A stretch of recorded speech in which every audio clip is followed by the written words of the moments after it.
much do you think this advanced operating environment is worth? Wait just 1 minute before you answer. Watch as Windows integrates Lotus 123 with Miami Vice. Now we can take this Ferrari and paste it right into Windows Right. Now how much do you think Microsoft Windows is worth? Don't answer. Wait until you see Windows Right and Windows Paint, and to listen to what else you get at no extra charge. The MS-DOS Executive, an appointment calendar, a card file, a notepad, a clock, a control panel, a terminal, a print spooler, RAM driver, and, can you believe it, Reversi! That's right, all these features in Reversi, all for just, how much did you guess? 500? 1,000? Even more? No, it's just $99. That's right. It's $99. It's an incredible value, but it's true. It's Windows from Microsoft. Order today. P.O. Box 286 DOS, except in Nebraska.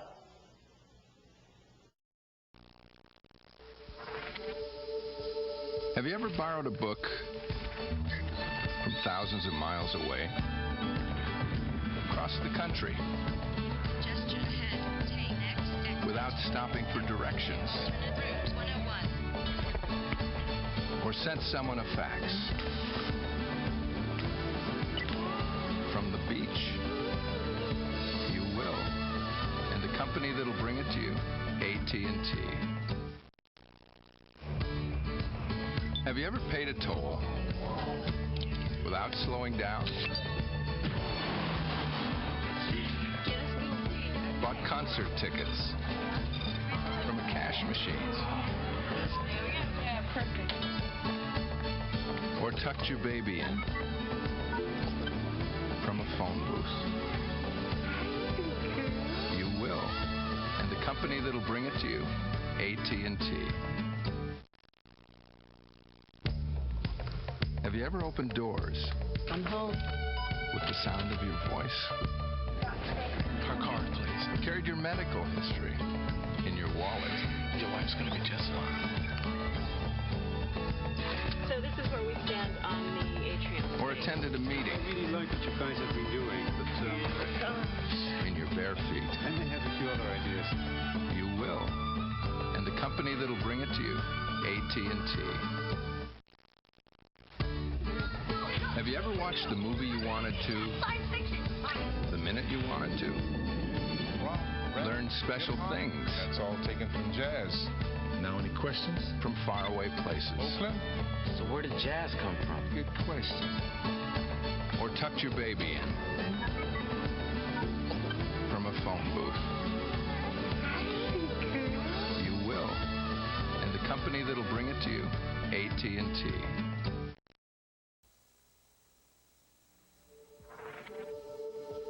Have you ever borrowed a book from thousands of miles away, across the country, Just ahead, take next exit, without stopping for directions, route 101, or sent someone a fax? From the beach, you will, and the company that'll bring it to you, AT&T. Have you ever watched the movie you wanted to, the minute you wanted to? Learn special things. That's all taken from jazz. Now any questions? From faraway places. Oakland? So where did jazz come from? Good question. Or tucked your baby in from a phone booth? You will.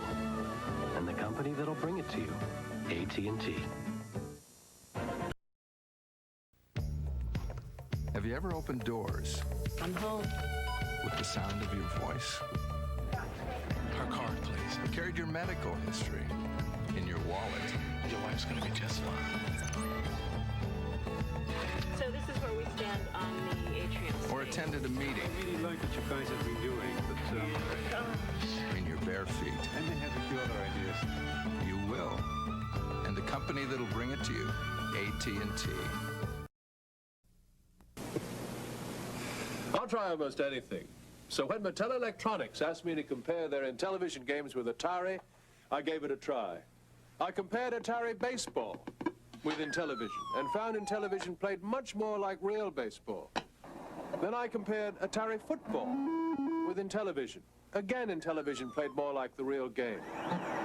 In my opinion, if you try them both, there's only one conclusion you can come to. Intellivision from Mattel Electronics. When it comes to space games, nobody compares to Atari. Excuse me. Have you compared them to Intellivision? Intellivision? Sure, they've got great space games, like Intellivision Space Battle. I didn't know. And now there's Space Armada and the incredible Astro Smash. I didn't know. Here, compare for yourself. Intellivision Space Games from Mattel Electronics. Once you compare, you'll know. Hello, I'm George Plimpton. Here's an easy question for you. Okay, Mr. Plimpton. Which of these home video games looks more like a real arcade game? Intellivision Lock and Chase from Mattel Electronics? Gee, if people had this game at home, my arcade could be in big trouble. Or Atari Pac-Man? Blinky, you look pale. If you picked Intellivision, you're absolutely correct.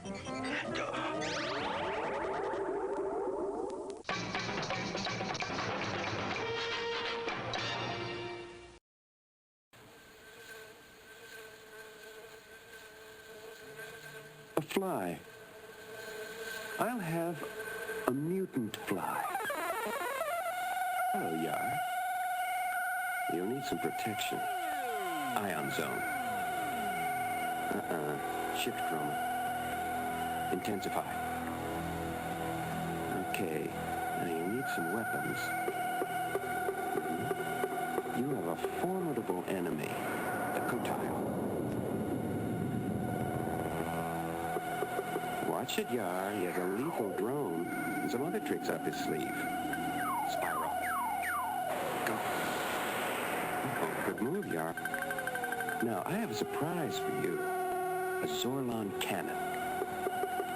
Use it, Yar. Fire again. Got him. That's revenge.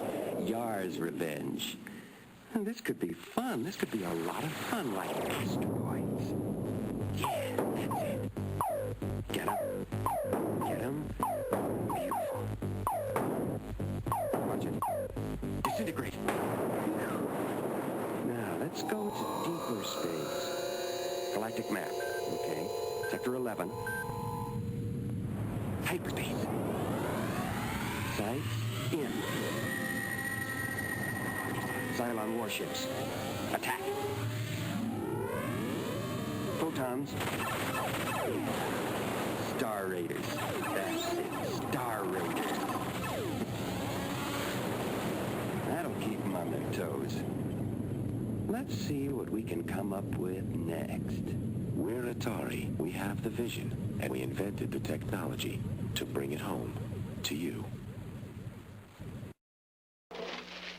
You know, the best part of telling you about the new Atari XL home computers is that I get to try them out. They sent me everything. I feel like a kid in a computer store. And the best thing about what you see here is that everything works with everything else.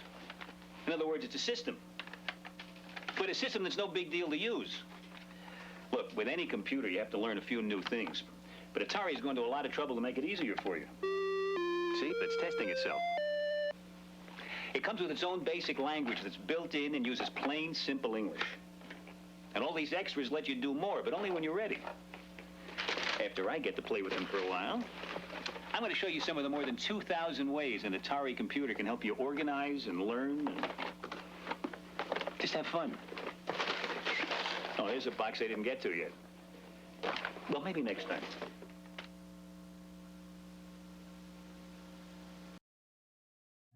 Okay, Atari, let's see your best pitch. You're out, Rose! The Atari video computer system is 20 cartridges with 1,300 game variations you play on your own TV set. You can't keep me in here, Atari.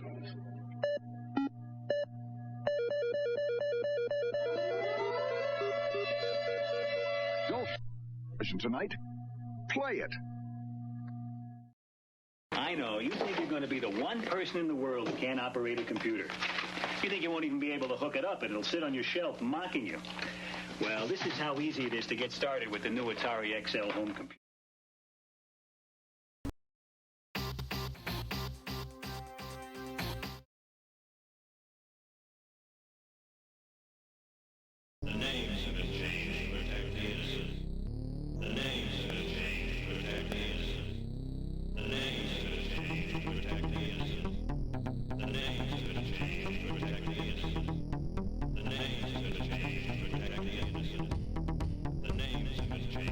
Are we online now? Alright, yeah, just a little snafu with the microphone there. Looks like all the doodads are working. I got my face. I got my Android phone over here for show and tell. I got my workbench. I feel like I should do like a pre-flight checklist when I do this, so I can flip through everything.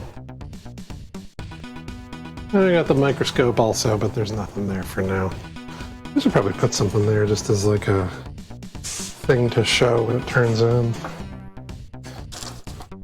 I bet you all these stickers will look enormous. Yeah, that's I don't know that that's exactly what I want to show over there right now. Anyway, I'm just screwing around with stuff as I'm like making sure it's all working. Maybe that'll come into play at some point. Alright, so what am I doing? I am hoping today to get back to assembling this kit computer. It's an RC2014 Z Pro Pride edition, so everything's nice and colorful. I've got a little bit of it started already. I was trying to stream last week and my laptop performed terribly, but hopefully it's keeping up with me today. But yeah, just a little bit of the show and tell. I got started on this board a little bit. I got a lot to do yet. Each of these areas of the board are going to get headers installed, and that's where the modules of the computer will plug in. I haven't soldered all of these pins down yet. Basically just tacked each of the ends, which is how I think I'm going to go about all of these. So I think the next immediate thing I'm going to do is to get headers into all of these slots and tack down the ends. And then maybe part of this stream is just going to be boring watching me solder lots of pins while Chiptunes play. But that seems like it might be entertaining to me, so hopefully it's worth watching. Move this camera a little bit, you can see more stuff. Alright, so where do I start? I probably don't even have to talk all that much while I'm doing this, but we'll see. So, looking at the board. Look at this camera too, that might be a better view of it, I don't know.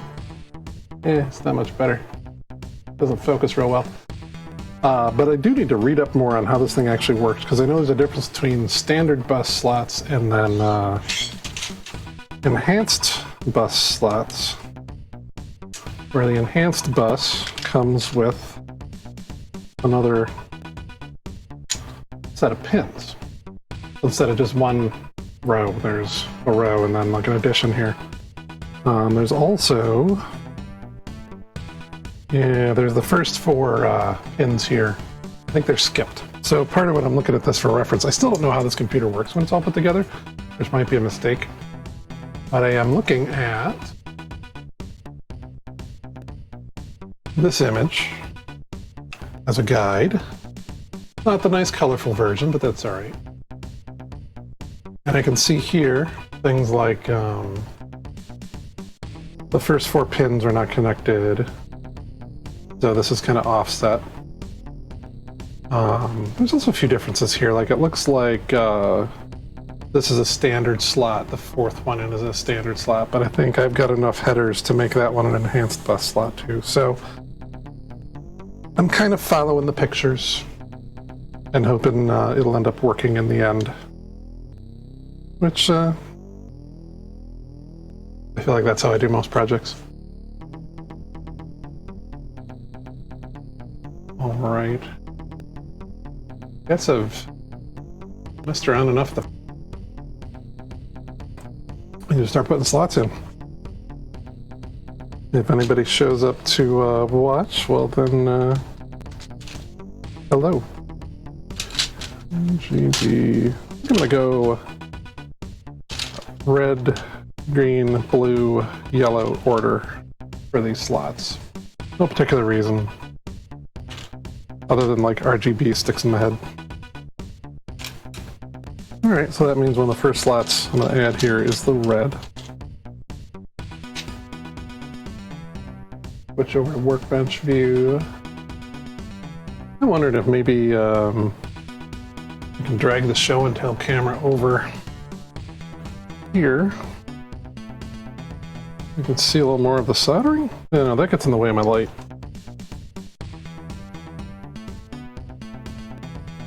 Still sort of figured out how I best want to share and present this crud. I guess that's some of it. My workbench also isn't the most enormous thing, so there's the matter of figuring out what I set where on the workbench and how I end up presenting things.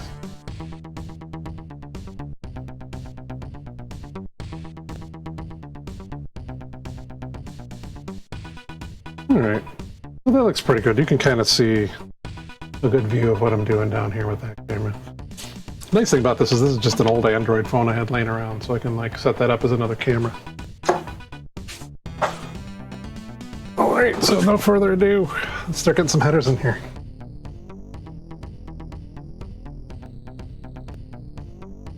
I might not talk all that much while I do this, just because there's like not a lot to talk about. I may narrate it a little bit, I don't know.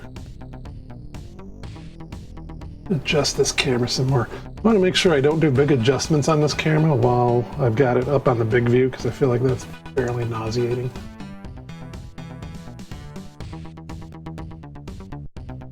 That's probably good enough. And that's the microscope. There we go. Okay, so mainly what I'm looking to do here is tack the you can kind of see the wiggly pins. I want to get the header pretty flat against the PCB and then just tack the first and last pins. I think I've been doing for this, which is maybe not advisable, but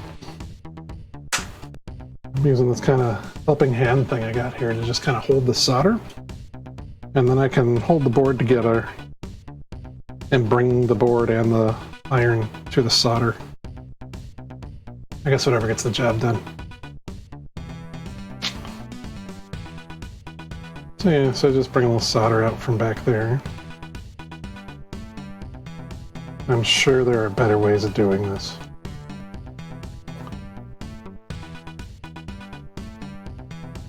Do-do-do-do-do. Okay, get the slot in the right slot on the board. You can kind of see, yeah, it's hard to see on the camera exactly. I wonder if I could, nah, I need to zoom in. The base of what I'm gonna do, got my soldering iron, make sure I don't dump that on in my lap. I'm feeling behind the board with my left hand to make sure it's fairly stable. And then just back the pin in.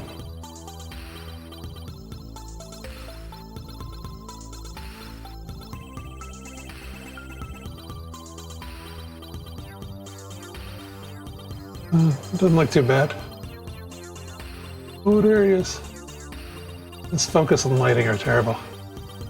I'm a terrible presenter. Okay, so that's one end tacked in. It's going to get real boring because this is what I'm going to do all the way down the board. Yeah, actually, the better way for this solder is if I can bend it down. I've seen that you can get mounting jigs for these slots so they can kind of get held in place while you're working, but it requires a 3D printer, which I do not have. Someday I should get a 3D printer.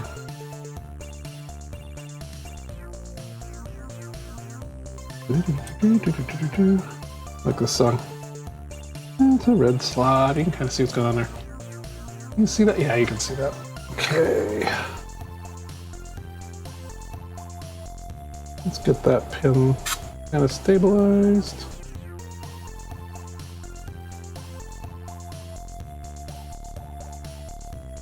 Well, that's not a bad view of that action there. And then I got that in there. Rinse and repeat down the board. Red. Blue. And again, just kind of got my fingers back here to keep it flat against the board, because these cars are going to stick straight up and down, so I'm going to want them to have straight parallel to the board sockets to rest in. Alright. Add some heat to the pin.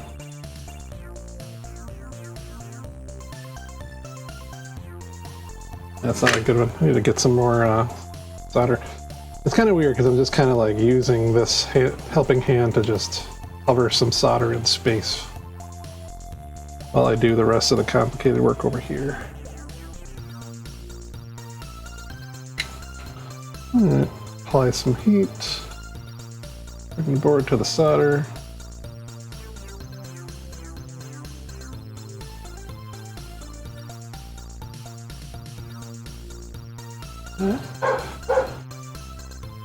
The focus is not the best.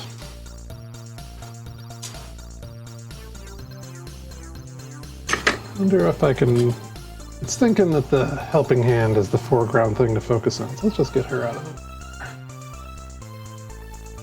it. We can bring some more solder down.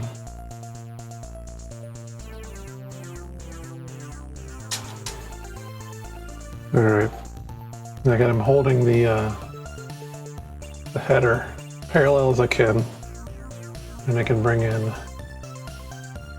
heat to this pin here, and then I'd bring it to the solder.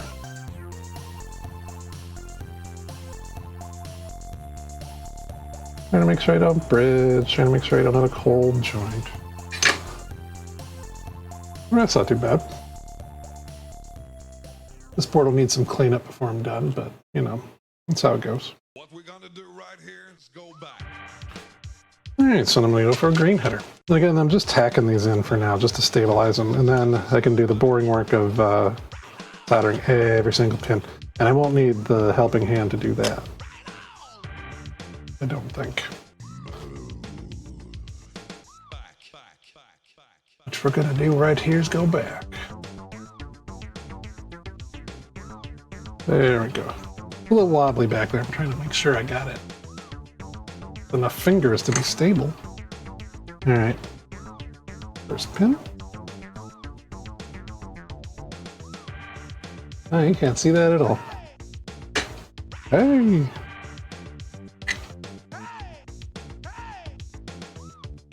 Get there.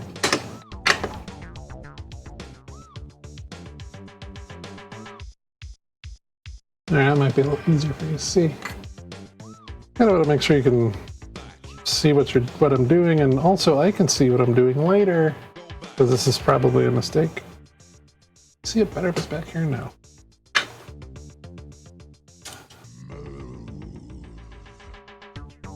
I've also realized a good reason for doing these streams is I also record them, and I can see later what I did, which is often a mistake. Need more solder. There we go. You just kind of see this like phantom solder hovering. What am I doing? Oh yeah, now I need to do this pin.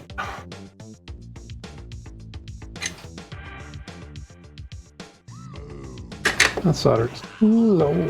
There we go. Now apply some heat. I'm trying to get the pin between the soldering iron and the solder, because I've heard you should heat the work, not the solder. Another pin soldered. I think so far I'm doing, well, reasonably well at keeping these parallel. Reasonably well at keeping them perpendicular. And once they're tacked in on either side, it's a pretty stable mounting. Get a yellow in there. And then I'm going to also, after I get this first set of long headers in, I'll switch over to putting the short headers in on the enhanced bus bit. Alright, so we got a yellow header. And again, the colors of these don't have any logical purpose. They're just pride-themed and pretty. I miss the colorful computers of the 80s and the 70s. Alright, that pin is very wiggly. You can kind of see what I'm doing. Solder that in. Come on, you can do it. I don't overheat it also because, like, if I put too much heat on this, it's going to melt the plastic of the header, which hopefully it's forgiving enough that that doesn't easily happen, but, you know. Alright, so that's first pin. Back to second pin. If I can get this just so. This isn't really the hardest of electronics kits to assemble, but there's a lot of repetition involved to get all these header pins in. I haven't done it before, but I've done other kits, but we'll see if I end up with a working computer after this. That's bad. Pretty perpendicular to the board. So, okay, I got red, blue, green, yellow. Let's start with a red again. So I got a few more headers left. I got three. I got 3 slots. I guess I don't have another green. Oh well. And we're going back at that.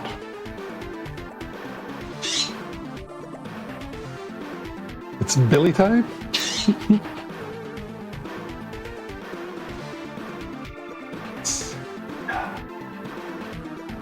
I got that header's a bit wobbly, but I got it in there. Alright, so I'm going to start with that pin. Get a little heat.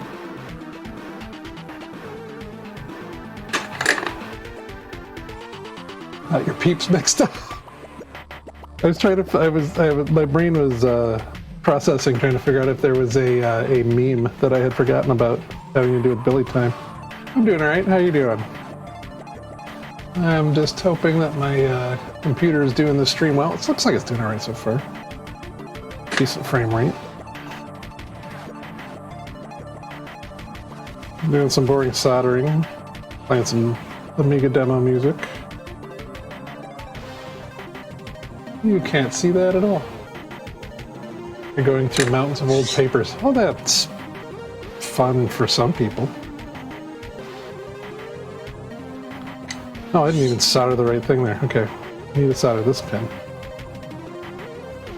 You can get bills. Oh yeah, that's not fun. Invoices are more fun than bills.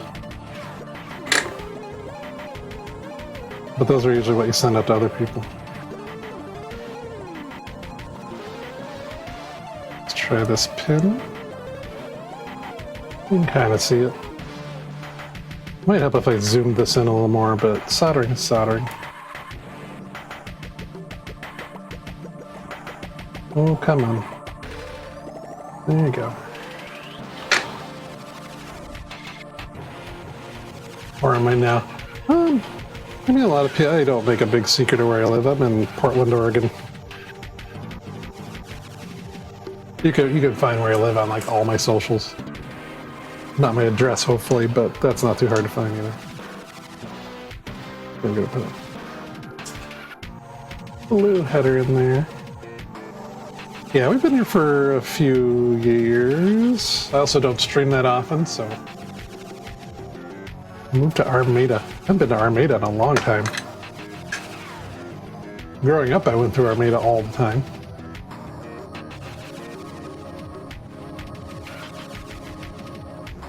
Let's see, yeah, you can kind of see that. Next pin. Yeah, the super boring part of this stream is when I get back to soldering all these pins. I need that pin.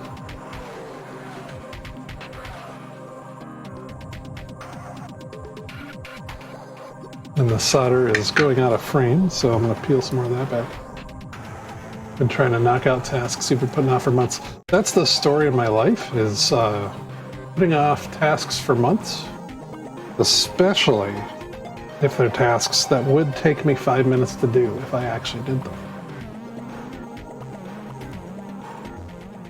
In fact, if they would take me 5 minutes to do them, I put them off forever. Which is just, you know, quality adulting. This pin in there. Alright. This is looking pretty neato. You've been super hesitating because you thought you might mess them up or not know what you're doing. Yeah, it's a catch-22 because there's a lot of things that you just have to do in order to know how to do them, but then maybe sometimes they're important. You don't want to mess them up.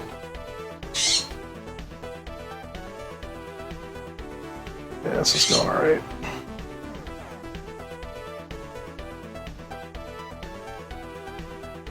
Alright. One more pin to tack in here. Then I might rearrange the camera so I can just kind of show the progress of the soldering overall. This part is weird because I need to use the helping hand to kind of hold some solder for me. Don't focus on the solder. Oh, punch some holes in the wall or one. That was one of the things I did when we first moved out here and bought a house, is trying to run various kinds of network cable and whatnot and learning how to fish it through the walls. It can be fun once you figure out what you're doing, but you kind of have to like baby step your way into it if you've never done it before. Because well, actually, if you've got drywall walls versus plaster walls, which is what we have, drywall, of course, is easier to patch and fix. Replace a brick in your foundation of the road. I haven't done that. Actually, I think my wife has done that. She replaced cement stairs and replaced some bricks, did some brick pointing. We became amateur experts by watching this old house. Some drywall, some plaster. Oh, well, that's the fun of both worlds.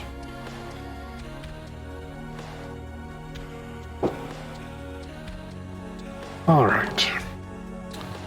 Switch back to the overall workbench. So I move this other camera around. For soldering all the individual pins, I don't think I need to like use the helping hand, so I can just kind of slide this in. Might help to stabilize the board.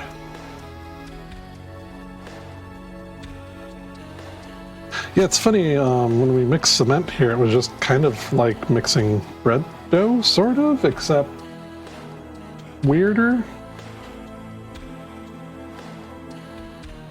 Oh, I want to do this. I guess I can bring this right in. I'll bring this right down. It's a little close. Doop-de-doop-de-doo. Still experimenting with like how to best show things off while I'm doing them. Could be interesting at some point to have like some cameras that are in stable spots and I can just work under them. Okay, yeah, that's plenty of space to see this thing. Oop. Alright, we can flip back over to that camera. There you go. Okay, well, this is probably what a bunch of the stream is going to look like. You know, an annoying part of where this camera is right now is I don't have very good light, but that's probably okay. Did I bring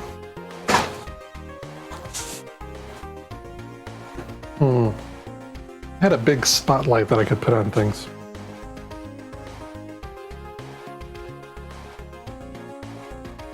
Back this camera off a little bit so it's not entirely in my light. Let's see. That's sort of a convenient view, sort of. It's also weird because the camera on this phone, of course, is off center, so I have to, like, remember that. Alright. That'll work. I got better light. The camera is not an actual shadow. Let's go back to that. Okay. Oh, here's the boring part. I'm thinking I'm just going to go down each row and solder the headers in. And hopefully I haven't horribly botched that. Oh, you know what I could do before I get into that? I could tack in the enhanced bus headers. Actually, why don't I do that? Then I'm soldering all at once. So again, if only to remind myself, it looks like the enhanced bus pins go like 4 spaces over before they start in. So, yeah, this looks like that. You can kind of learn how to do things backwards. This looks like that board, yeah. And then a different layout. Oh, this is a slightly different layout. It looks like that picture has all the like switches and stuff up here. And then, no, I'm just looking at it weird. Yeah, I'm just looking at it weird. So like, it's weird looking at things from my perspective than looking at things on the TV. So we've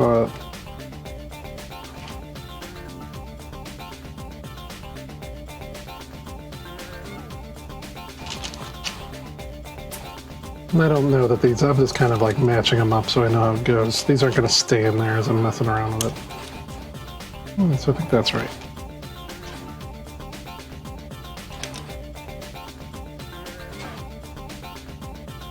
I'm missing a blue pin header. I thought I had one more pin header in this little box of parts. Well, maybe I have one of the wrong colors in the wrong spot. I mean, that would kind of match what he's got in the picture there, saying like these first 4. Or first 3. Yeah, no, I got this board reversed. Yeah, he's got like the first 3 are non-enhanced. And then the last 3 are non-enhanced. I got the pin headers for a lot of this. I don't think I misplaced them. Let me dig around through my box and see if I have the right number of headers.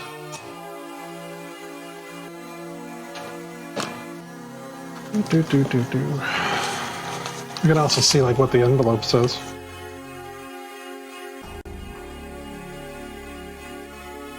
There, we got 2 red. Okay, yeah, no, we only get 1 blue. So I may swap a couple of these around.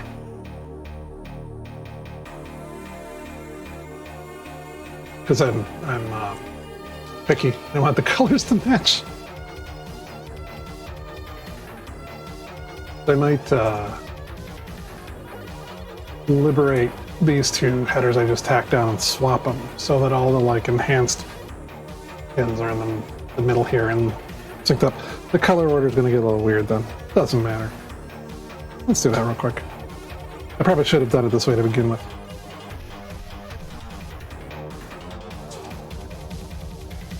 But I did say I was going to be bungling through this. So this is all I want to do.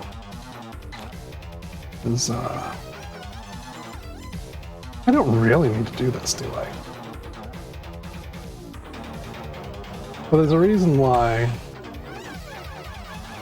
I didn't solder these all solidly down to begin with. I figured I was going to make a mistake. It'll still probably be a computer when I'm done with it.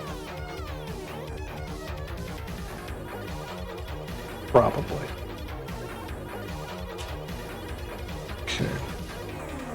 The other thing that I need to do is get my handy dandy desoldering iron. Well, not desoldering iron, but the soldering plunger. This garbage thing. And just make sure those holes are clear.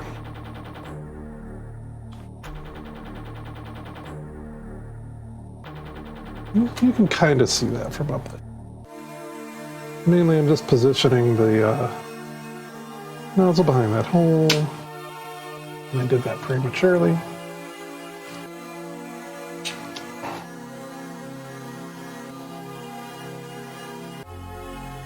This is where a helping hand would come in handy, possibly.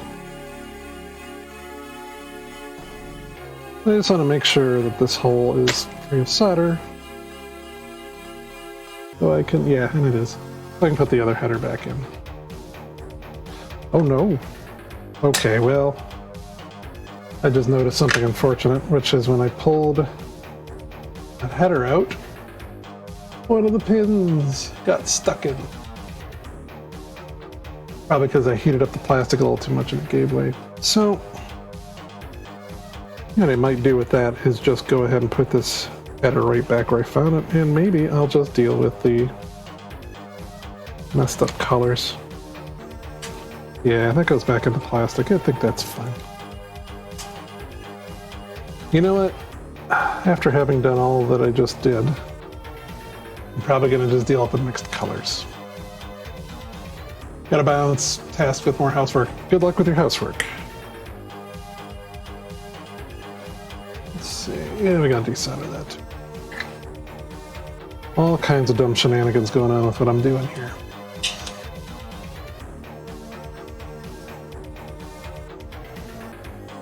This is not the best idea.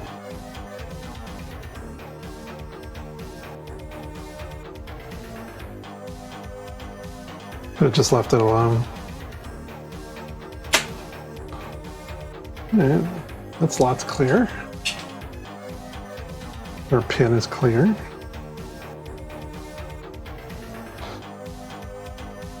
Well, this was a mistake, but I don't think it's an irrecoverable mistake.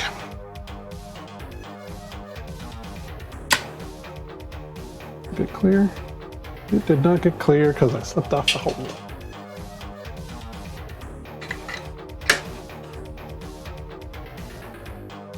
I think this will all work out in the end.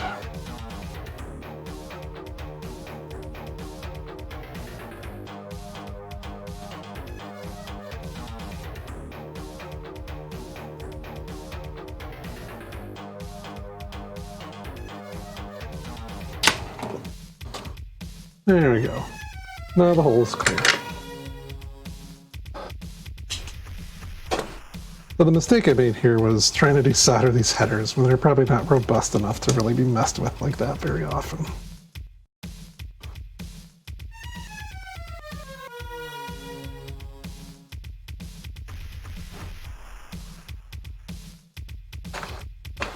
All right. Reposition the camera and everything, and now it's subpar experience watching these mistakes happen. The other thing I got something to do when I'm closer to feeling done with this thing is I'm gonna tone out continuity on all the pins. Make sure I got that right at least. I may not understand the entire schematic, but I can at least understand where some of the wires go.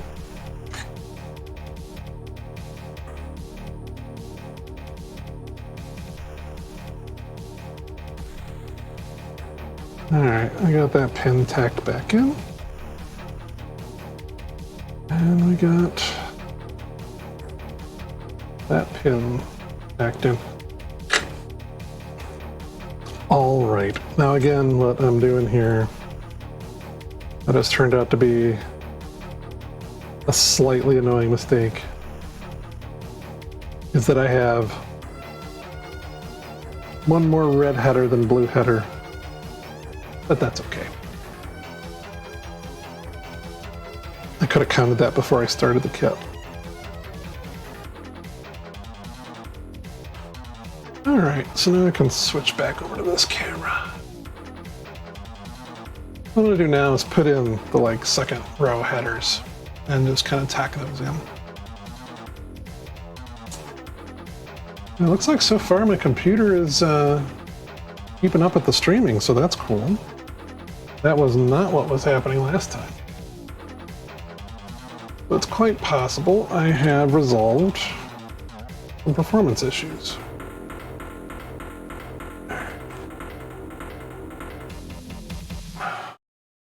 So just what I'm doing here is, you can barely see it, but this next header I'm just going to tack in either side of it. And then hopefully keep it parallel with this. I'm using a helping hand to hold the solder so I can bring the board and the heat to the solder. There, the solder is the easiest thing for the helping hand to hold. Alright, apply some heat. Where's my, yeah. Apply some heat.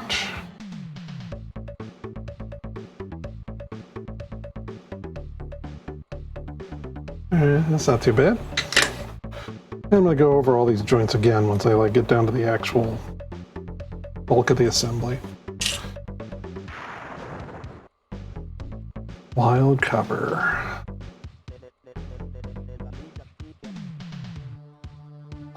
Back when people used to build demos and write songs about graphics chips. You don't need to focus on that.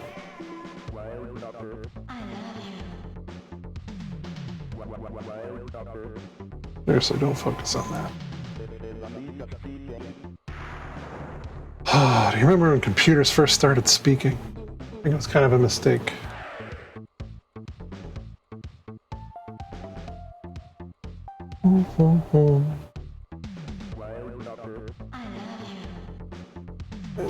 This is not very visible to you.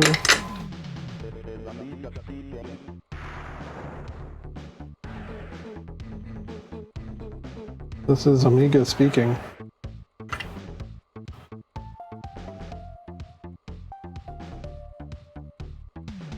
Make sure I don't solder my fingers. They are not a part of the schematic.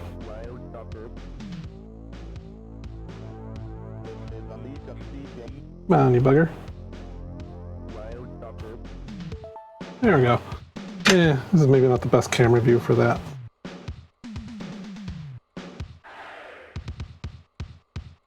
Yeah, I remember getting the mod file for this song and this demo and stealing a bunch of the sound effects from it, which I know they stole from like pop music and crap. Alright.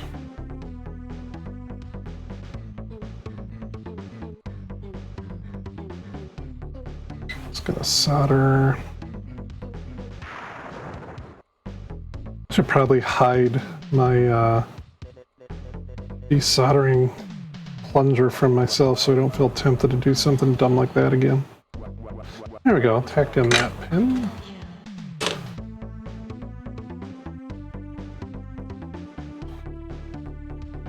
Again, I'm just doing either end of these in order to get them kind of like stably mounted. And then I'll go in for the bulk of the rest of the assembly.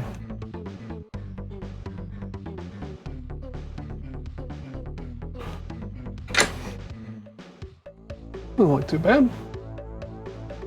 Those are in there stably.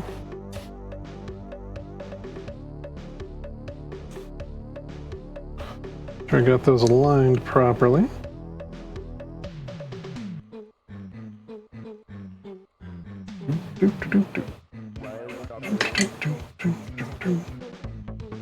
Alright. Next pin.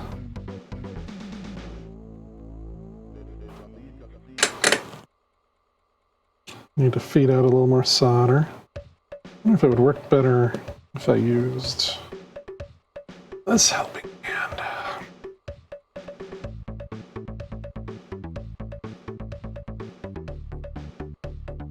This is Amiga speaking.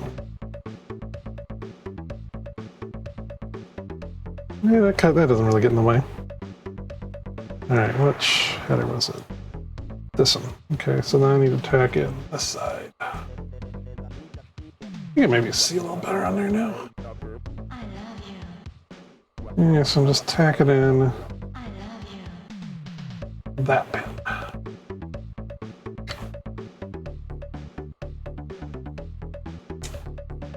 Apply some heat.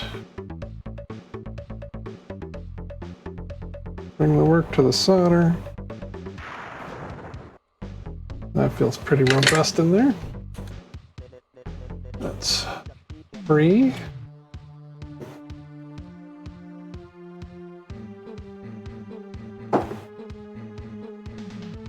Next is yellow.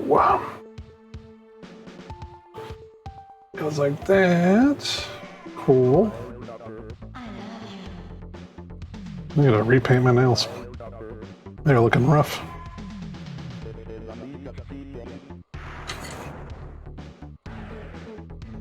Alright.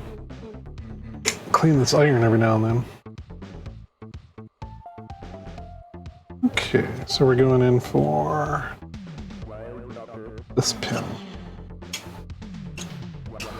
I gotta be careful because I think if when I put too much heat in there, kind of starts to melt the plastic of the header mount, which is unfortunate. Boop, boop, boop, boop.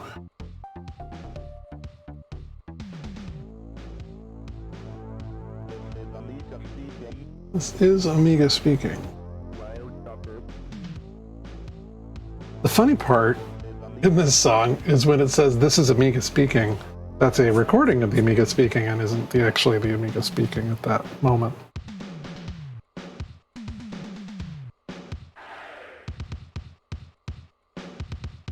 That's a dumb fun fact.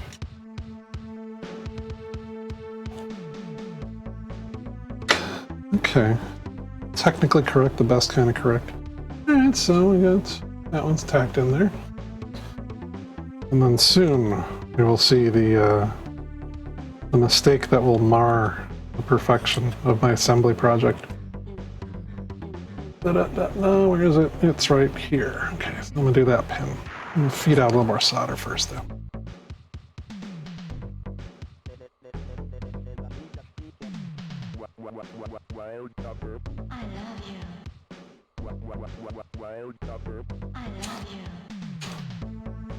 Wild Copper.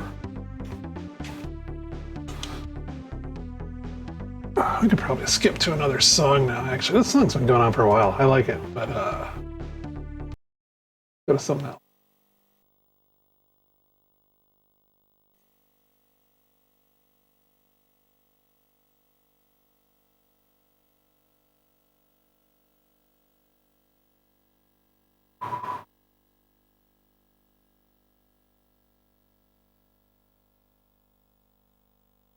It's funny when I play these things from YouTube and it actually shows the demo loading. Alright.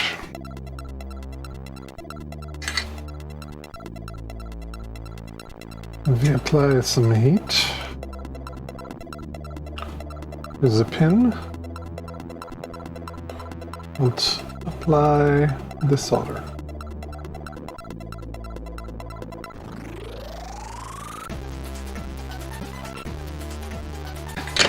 You know, doing this, and I'm wishing I had a literal camera on my shoulder to show you my perspective of things.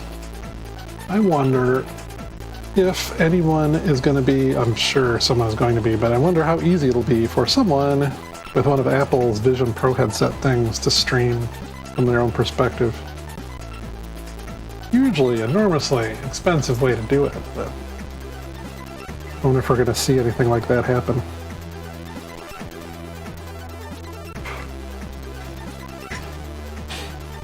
I know there exist, like, glasses-mounted cameras and stuff that you can get, but I've also seen there's this dude on Twitch, Sushi Dragon, who just wears like a whole wearable gargoyle rig of cameras and pads, and he does live video editing while he's streaming, and I'm not going to do that. Okay, so here's the error of my ways. I wanted to move the blue header so I can match the final red enhanced header with it, but I didn't think that far ahead. So we're not doing that. Because when I try to desolder this, one of the pins pulled loose of the plastic, and I'm not going to screw with that. So one of these is going to be blue-red. And it's just one of those little touches that I knew this was a handmade product. Alright. I wonder also if maybe... Let me try this. I'm fussing with things. What if I move this camera over here? Because basically I have to tilt it the opposite way of what the camera can see to do this. Okay. Might work a little better. Try that. Okay, so then this way I can be like, okay, here's the pin I'm dealing. Maybe you can see. Yeah, I think you could see that a little better. And also me later. Although you don't need this solder in the frame.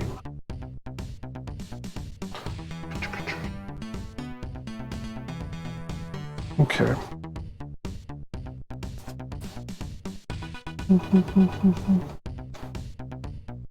Nope. Alrighty. So I'm going after this pin right here, which hopefully you can see a little better.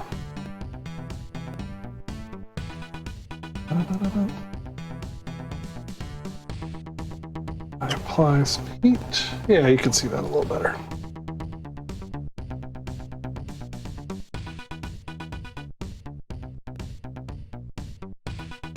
Alright, just tack that header down.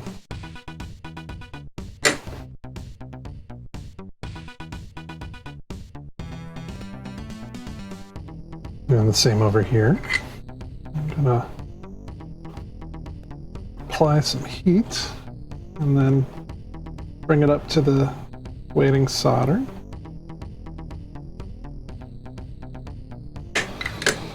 Well, that one's tacked down. So that is basically all my headers tacked down. You can see what my pet peeve is going to be is that, like, I didn't count. Where are we going with this? There we go. This one. I wished I'd swap these two. But that's okay. As long as they're electrically sound, I think I'll be pretty happy. So I think that's all the parts for this board.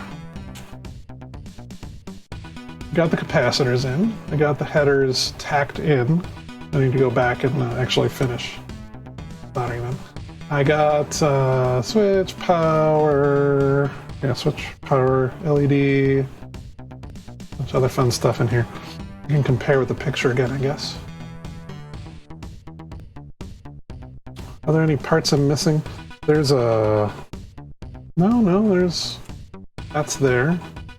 I got the reset button, I got the this resistor, I got the screw terminals.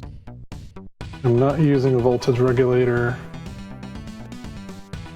As per the picture, I got power, I got switch, I got... Okay, so yeah, so I think the thing I do now is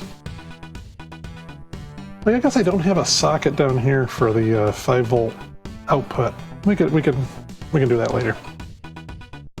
So we move into a boring phase of just soldering pins.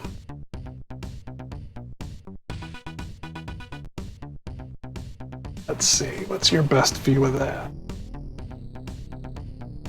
That's probably a decent enough view of that.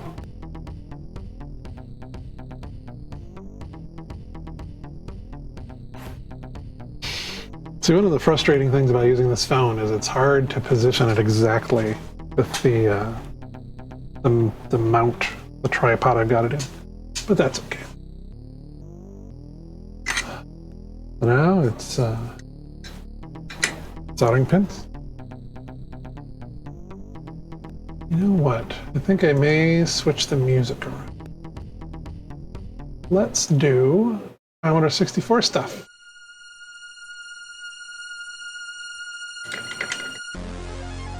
I'm hoping I don't get copyright strikes from some of this stuff. Part of the reason I picked some of the music I did is so that it would hopefully be relatively safe to play. I'm not getting my head in the way there. Nope, okay, cool. So now I'm just going to go back over all these pins. And I'm going to start soldering pins.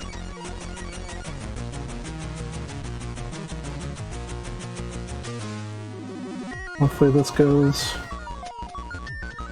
well without mishap.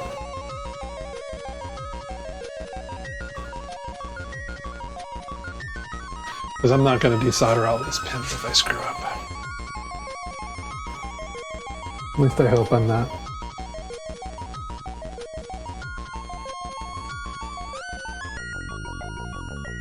Yeah, this is some pretty sweet music for Gauntlet.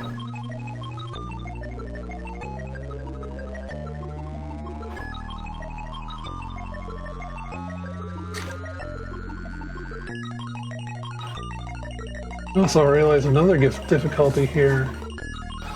It's easier for me to see close up without my glasses, but I cannot see chat without my glasses.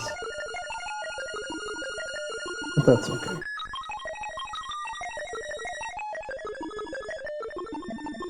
I'm just focusing on soldering pins right now.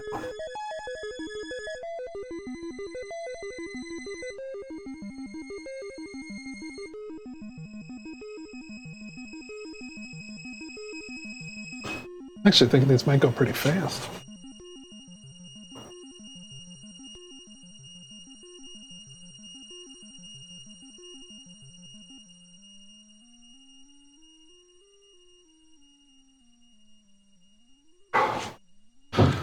Also trying not to like fully inhale the solder fumes. I'm out in a outbuilding with a lot of ventilation, so it's probably fine, but no.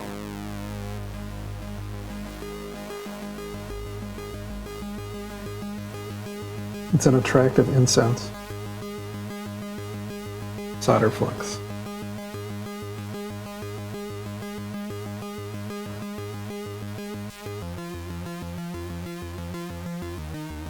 I've never owned a fume extraction hood.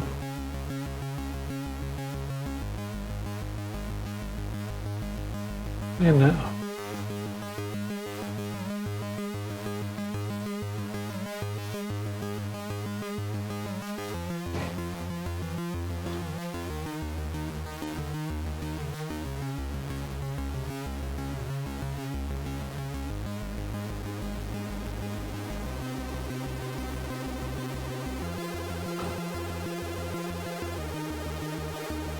I know this isn't Yi Are Kung Fu. I've like heard it before. Wait, maybe it is Yi Are Kung Fu.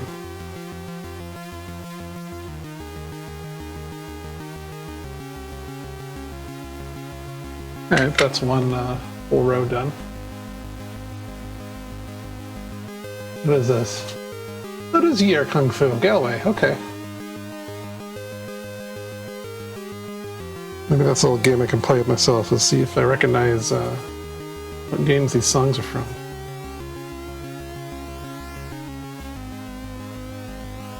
Getting old and needing multifocal glasses is a hell of a time.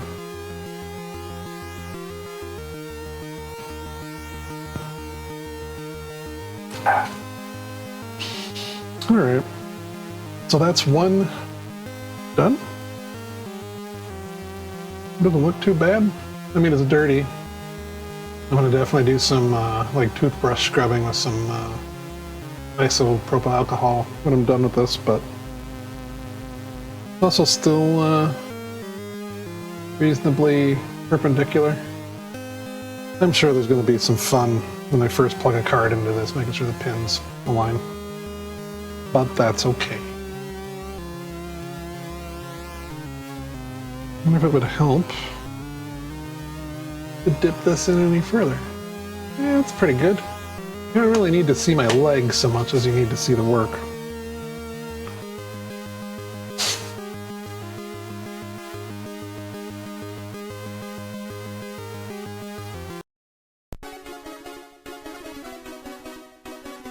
Alrighty. Next row. Well, yeah, next column? Column of pins? We can call them columns, I guess.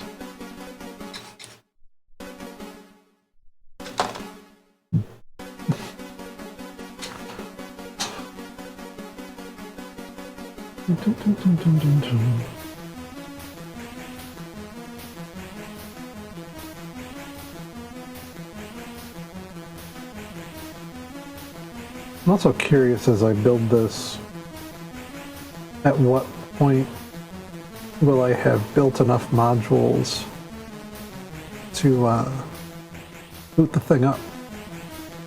I got like 1, 2, 3, 4, 5, 6, 7, 8, 9 modules to build. And I know some of them are kind of optional peripherals, so it could be good to get to a point where, like, you know, I've got the CPU, I've got the RAM, I got some storage. And I booted up at least the serial prompt. You know, one of these is a VGA terminal. That's probably optional. One of these is a real-time clock. That's optional. One of them is Wi-Fi. That's probably optional.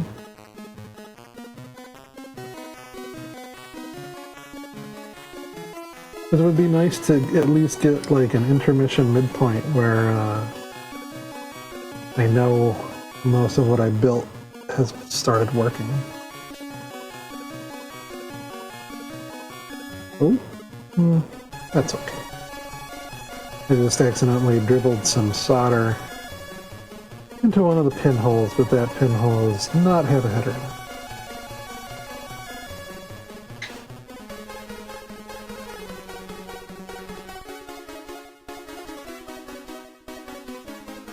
You know, some of these YouTube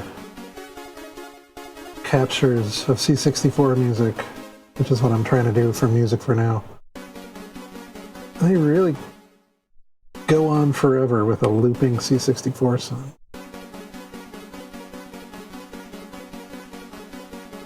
Not the best.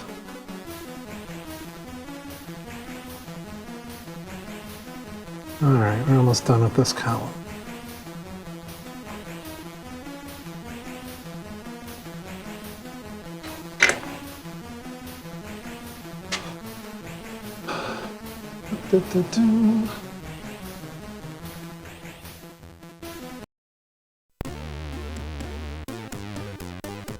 I was working with this thing called Chip Machine.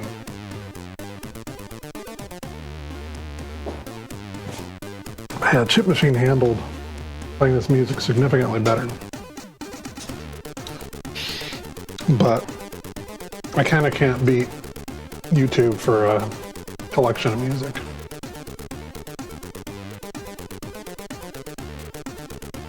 And through the marvel of modern computing, I can mix that into my stream.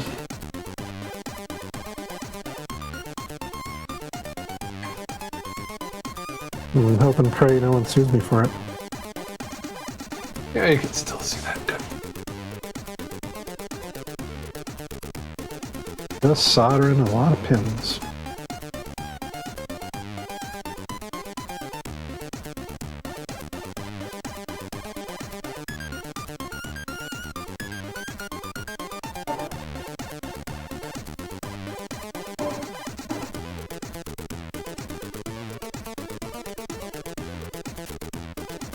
Now I'm getting into the double column rows, or the double column slots. Oh no, bridge. Oh no, another bridge. Man, I put too much solder in there. Okay. Fix the bridge.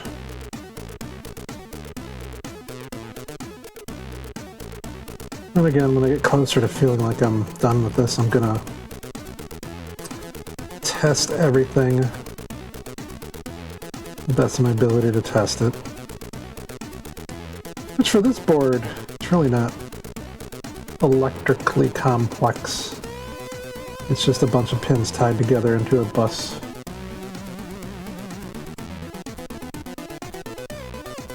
And then, you know, some lines that run to power and ground. Ooh, too much solder.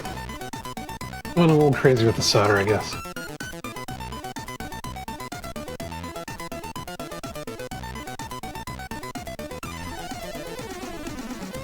Because there is some slight propensity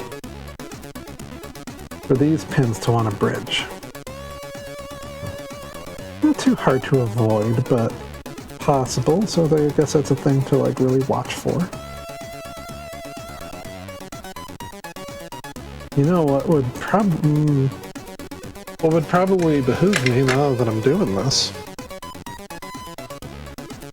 is maybe switch to a smaller soldering iron tip, because this is actually pretty big. Don't need to go too small, but smaller might help.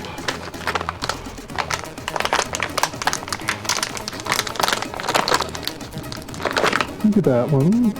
You know, it's got a little bit of a hook to it. Can you see it? Yeah, it's not. Because right now I got kind of like a chisel tip on there. It might be a little big. Just for going between these rows.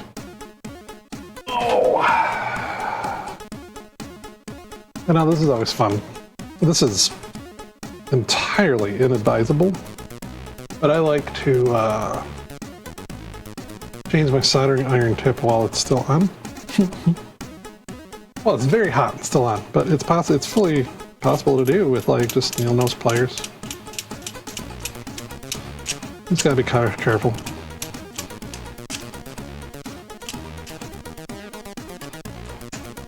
I'm just doing this so that I can document the idiocy.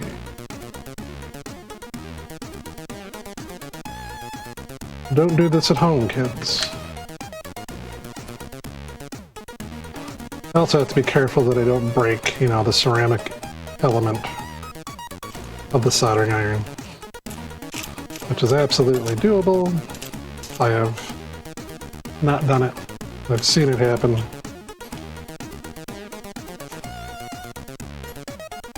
I don't want to make it happen myself. I think that went okay. Relatively without mishap. I just have got to make sure to not pick up the still hot old tip with my bare hand. I've done that. That's not fun.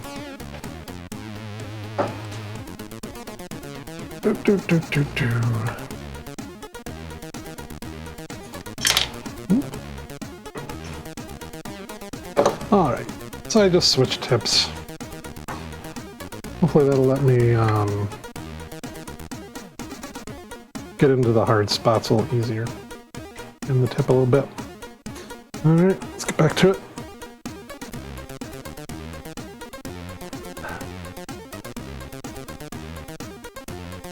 Oh yeah, that's a bit easier. Now hopefully it applies sufficient amount of heat.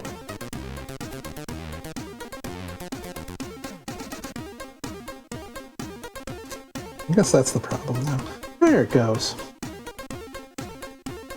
It's nice because the tip has a little bit of a bend to it, so I can kind of hook it around the pins just a little bit.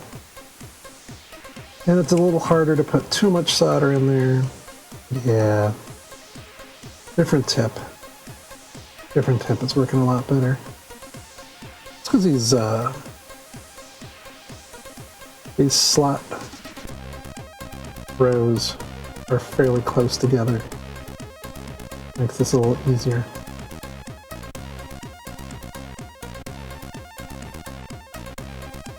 I don't remember what I was last working on with that bigger soldering tip. All right.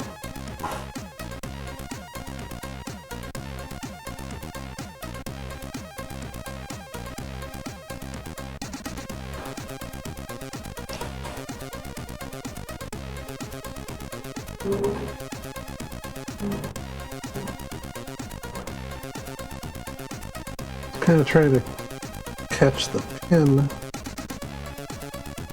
between the iron and the solder.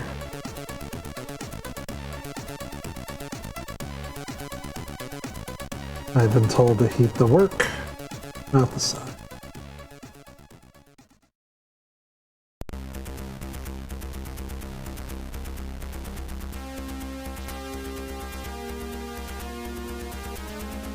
Clean the tip every now and then because I have a longitude of solder in there. I will say this slightly smaller tip is heating up the pins a little slower, which is probably fine because I was kind of jamming too much solder on some of them.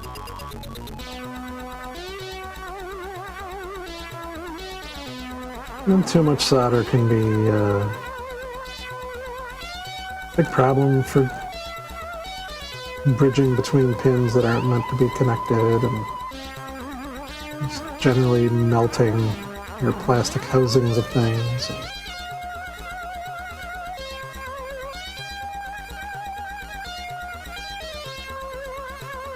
This song almost sounds like a Muzak version of a Star Wars theme.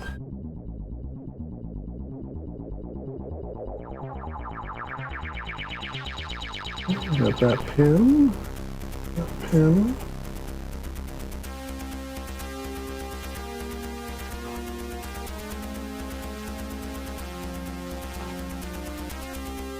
I'm going to be in a groove on this just in time to finish all the slots. Alright, that's 3. 1, 2, 3, 4, 5, 6, 7, 8. 3 done, 9 to go. That's fine.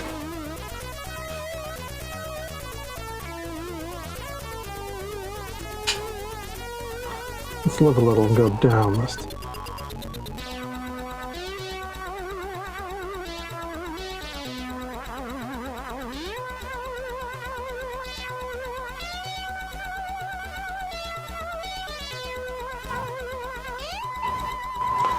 This song's gone on for quite a while.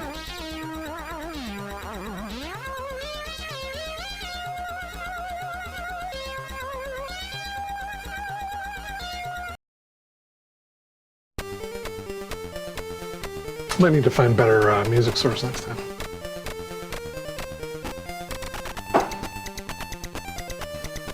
This Arkanoid soundtrack is great.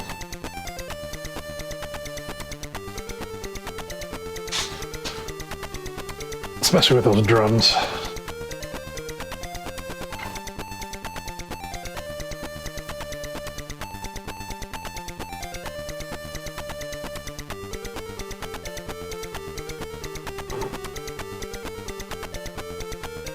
I want to say in the theme song for the game, the drums are actually like samples, which is unheard of on a C64, at least not until like later in its life. And folks finally figured out how to do it. I think you can play samples on a Commodore 64 thanks to a glitch in the hardware. Like if you set the SID chip volume to like minimum and maximum value fast enough, you can cause a little pop sound. And if you generate that pop sound by basically like bit banging the SID, you can cause it to, the pops will turn into sounds, and basically that's a sample. You can feed it digital samples by exploiting this glitch, which is ludicrous that someone figured out back in the 80s. Commodore definitely didn't intend it to be used that way.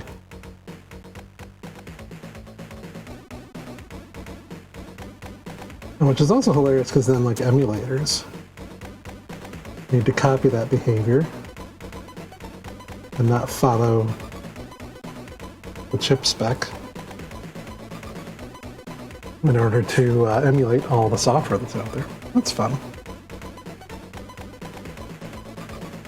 I'm trying not to bridge pins.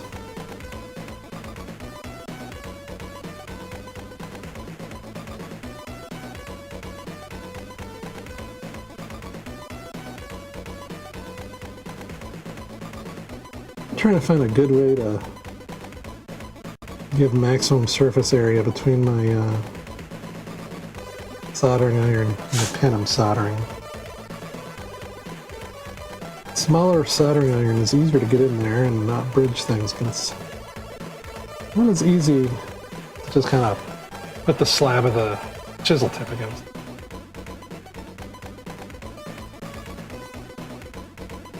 And it's doable.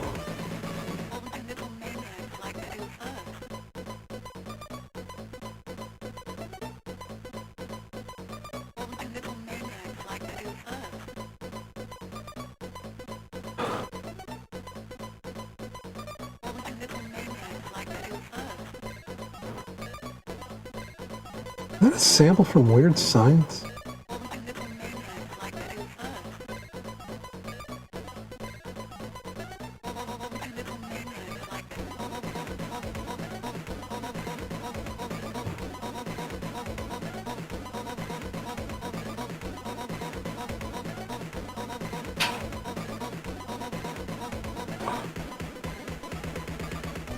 What game is this even?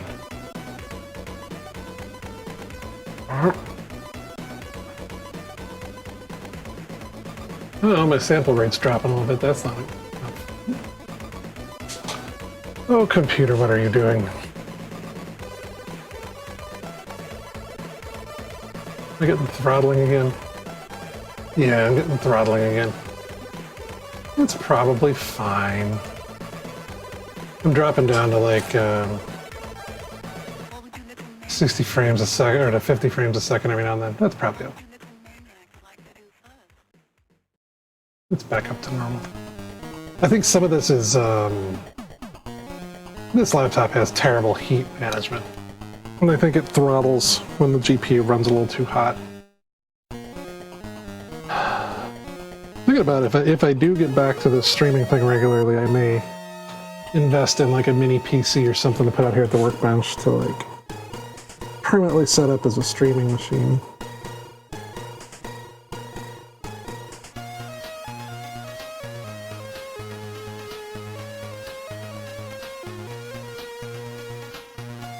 Are you blocking the action? I'm blocking the action.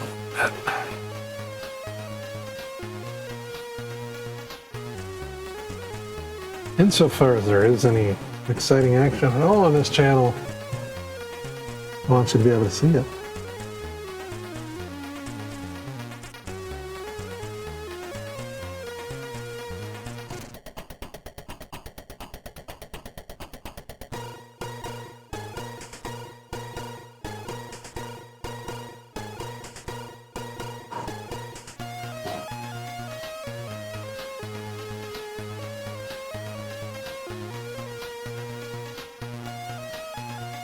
Exciting hot soldering action.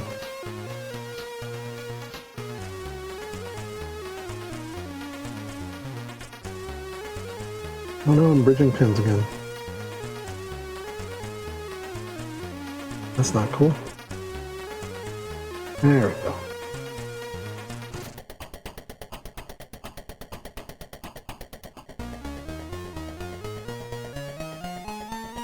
Give you a little more of this away.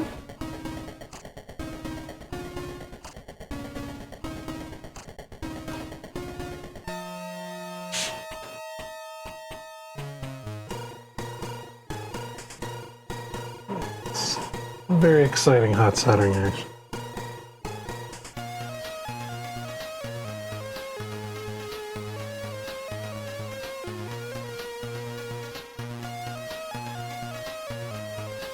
Also thinking if I keep this up, it'd be good to get a stream deck to have buttons for a few actions, like, you know, muting myself,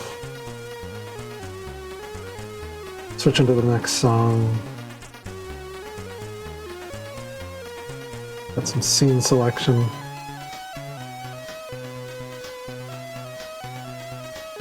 I've got a keypad around here somewhere that can do some of that, but it's hard to customize it. It's nice to have keys with little screens on. But if I happen to print up labels.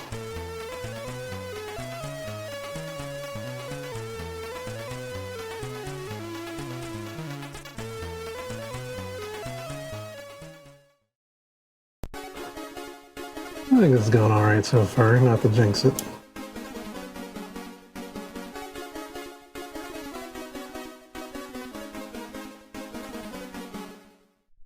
Oh, just a second. 1 minute.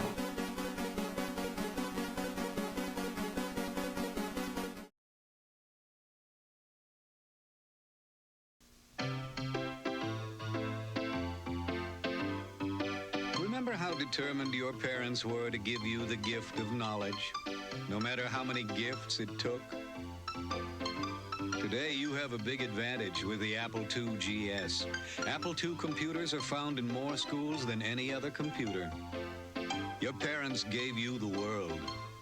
You can give your kids the universe. The Commodore VIC-20. Welcome to the age of the computer. As you grow with VIC, VIC grows with you. The VIC-20, only $359. Includes bonus pack and data cassette. Games Unlimited, 378 Portage Avenue. Your official Commodore computer dealer. Commodore VIC-20, the one to grow on. Alright, I think I'm coming back. Just had to fetch something from the garage. Oh, that robbing focus is really fun. What are you doing there? Oh, well. I hope it stops doing that. If not, well, that'll be fun to play with at some point. So yeah, like I was saying, I need some buttons. So like, when my wife or a neighbor comes out and needs to borrow something, I can just hit a button and stop streaming for a second. Alright, I'm tired of leaning over. I'm gonna get small.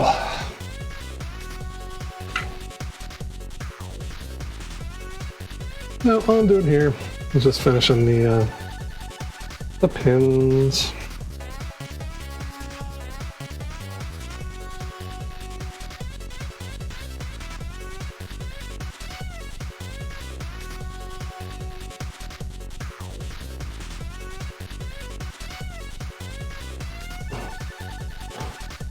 I'm gonna make sure I can apply heat to the pins.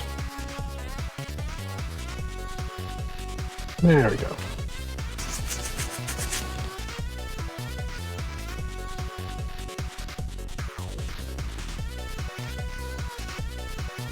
It's easier to get in close like this.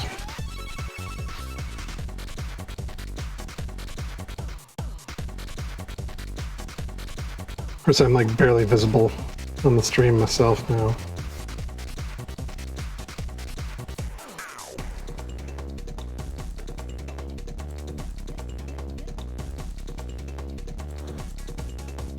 Oh, come on, stop slipping around.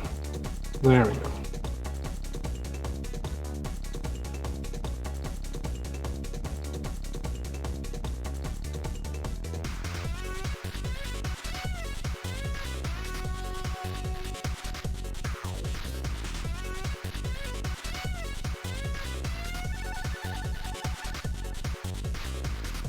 Alright. Well, that's slot 4 of 12 done. I guess it wouldn't hurt to do like a visual inspection of this whole thing after I'm done.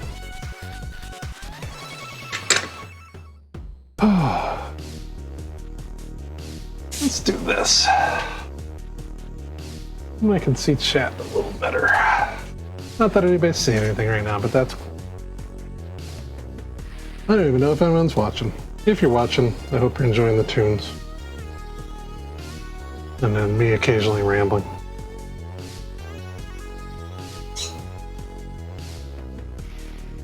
I'd kind of like a chunk of this podcast. The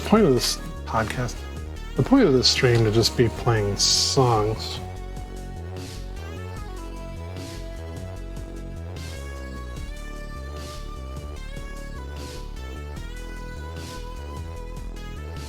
Music, I guess that's what humans call song.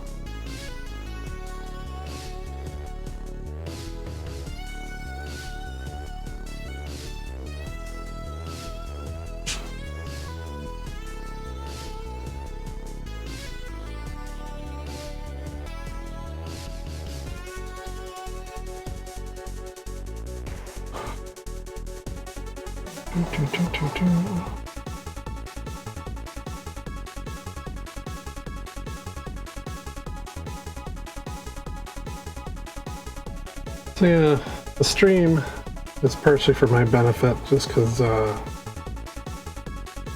want to review my work later in case I screw anything up. And also, I really like the music.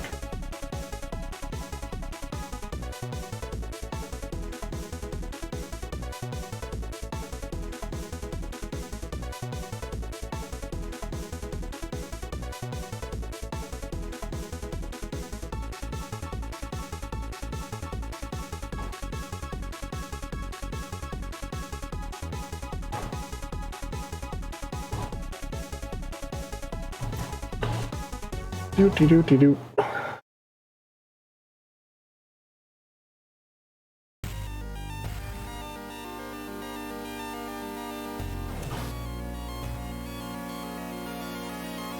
Oh yeah, I must have gone over from Commodore 64 stuff to... Oh, that's right, I paused. I did my Be Right Back screen, which I think put me back into Amiga music. Oh no, I bridged the pins. Okay, unbridged.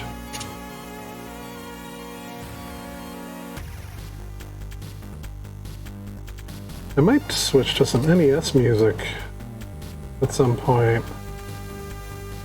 I'm a little more afraid of copyright strikes from those.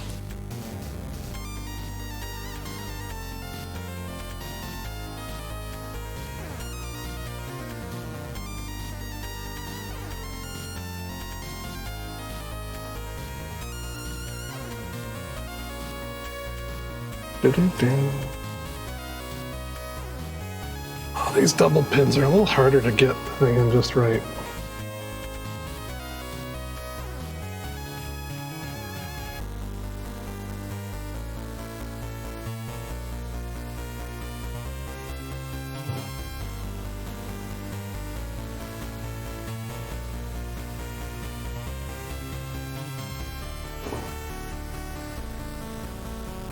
Got a little freaked out there for a second because the door to my shed just closed. It was just the window.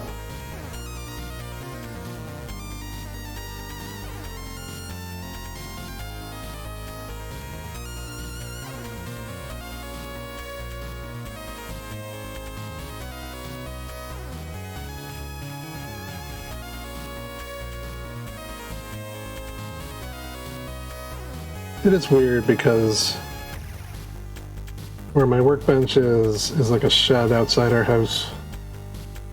And right next to the shed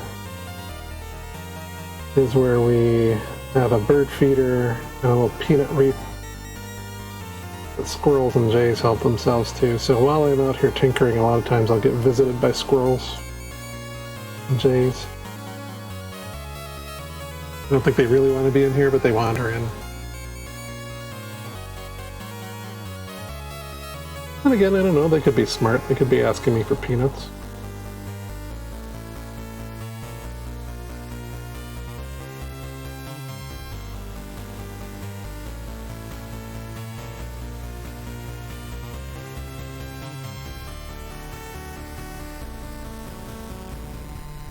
When I used to do some of these streams in the basement, I'd get visited by the cats. That was always fun. Kind of sad I'm not in that situation anymore.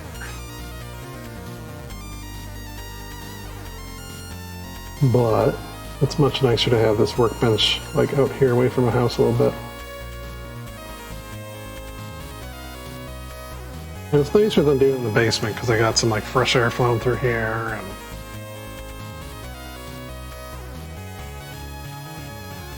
a little nicer out here.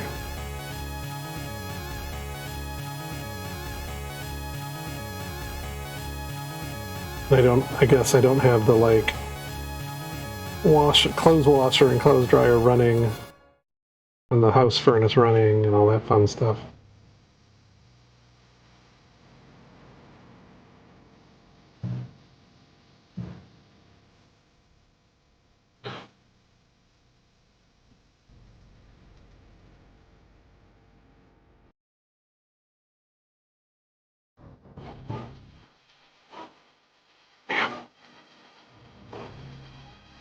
There's just a certain vibe to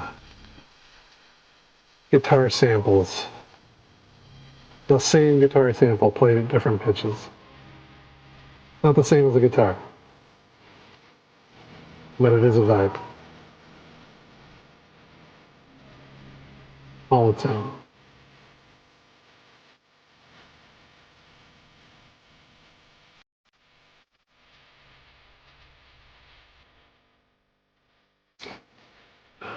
Another thing I want to do soon, maybe this winter or fall, for which I'm kind of considering this kit computer build a warm-up.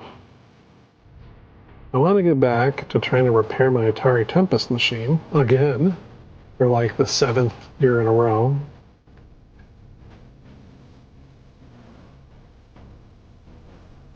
It's the other reason why I'm trying to make sure that streaming works with this laptop, because if I can stream with the laptop, I can bring the streaming rig to the arcade machine and not have to bring the arcade machine to the workbench. And I could stream and document the process.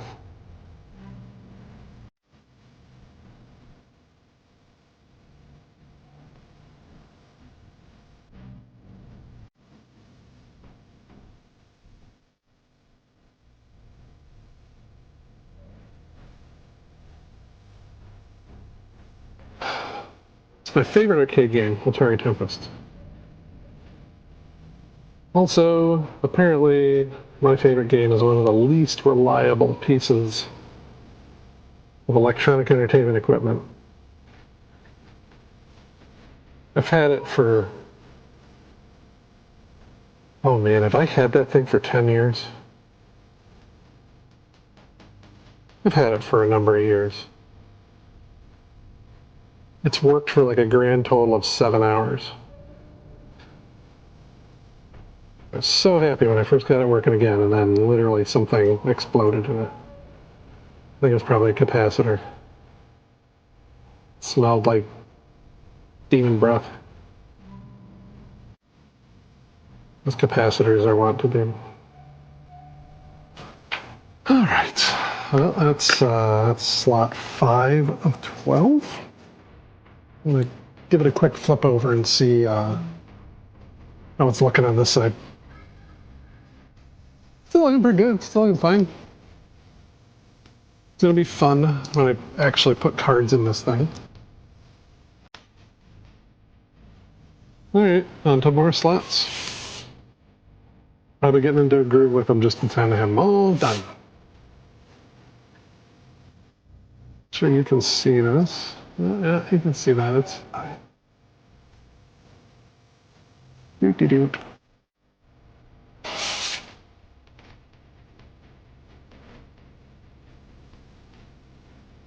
Oh no, I'm out of beer. I'll have to fix that. Yeah, I've been streaming for an hour and 40 minutes so far. This is still doing pretty good. It looks like I'm at 60 frames. Oh yeah, I thought I was only streaming for about an hour. OBS says I've only dropped about 374 frames. That's pretty good. Alright, well, forging ahead.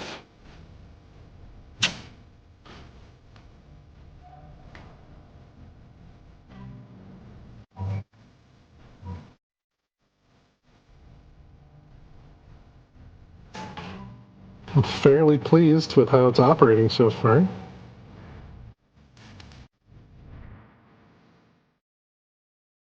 This is a pretty decently spec'd Dell laptop. I would hope could handle streaming video encoding. I think it's got an NVIDIA graphics card in it. I mean, a mobile card, but that should be enough to encode video.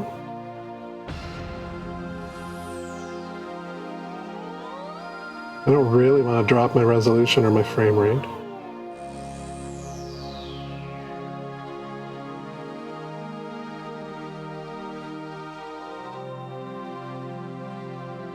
I am tempted to get like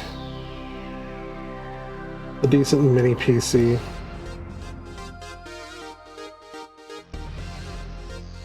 The nice thing about the laptop is I've actually got two monitors here on my workbench. So like there's the laptop itself, and then I've got a small like 17-inch monitor mounted to the pegboard on the back of my workbench. So I've actually got two screens.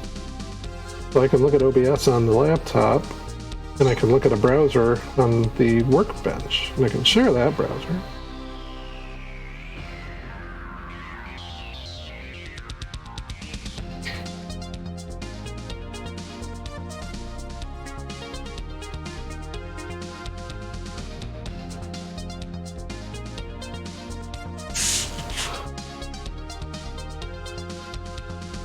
This is, of course, very exciting soldering.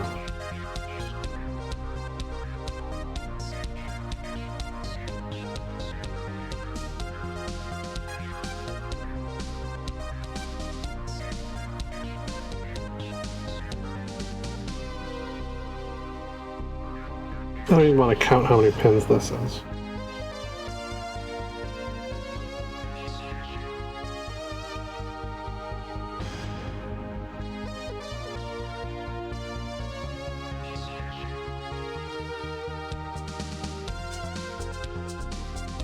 It's a lot of pins.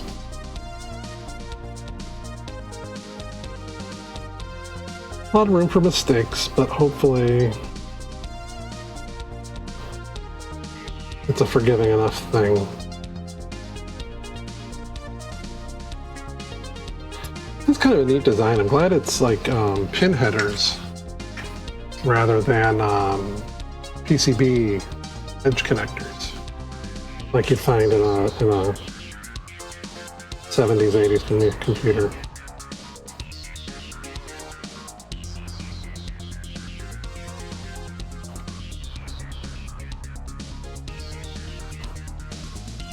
I don't know, I feel like the pin headers are maybe a little easier to deal with. There is something there on the board. Oops, I didn't mean to punch the camera. Something on the board right here. I think it's maybe a little piece of insulation or something. Oh, it's a little piece of solder. Let's get that off of there.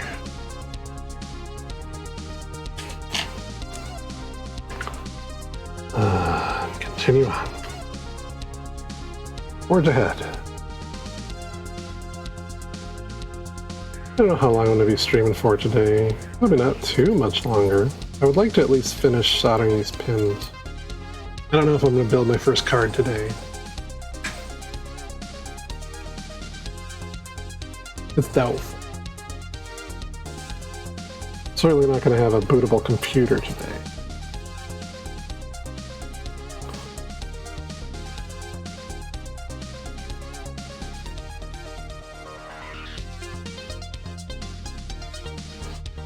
I can imagine that this computer will take me less time to build than I have already put into Baldur's Gate 3.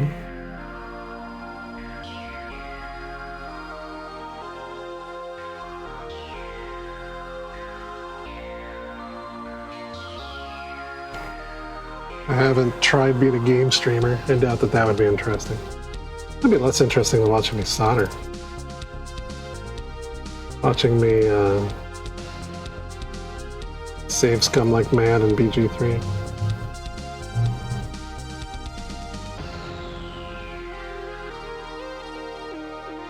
Oh, I bridged that.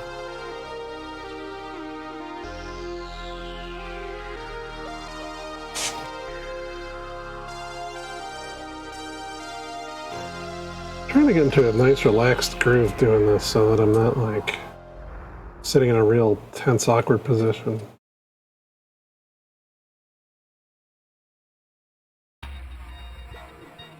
Is that a cold joint? No, I think that's right. It's got a lot of solder on it.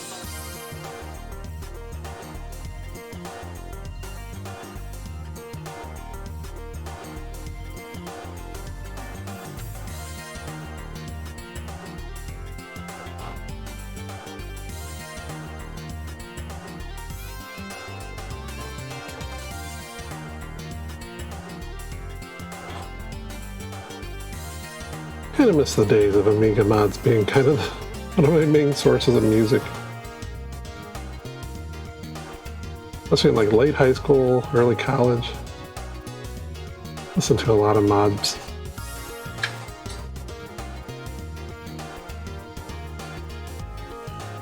And I bridged that? No, I didn't bridge that. Okay, looking pretty good on that count. So we're halfway through.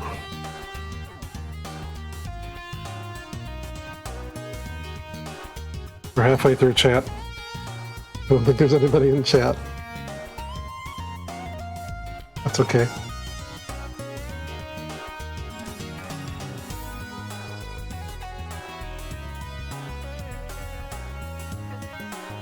I'm doing this as much for myself as for an audience.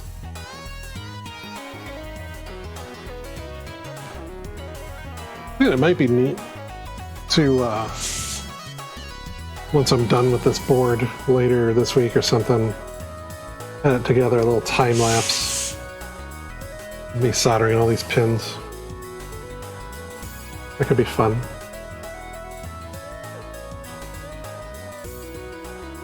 Maybe I'll post it on the TikToks.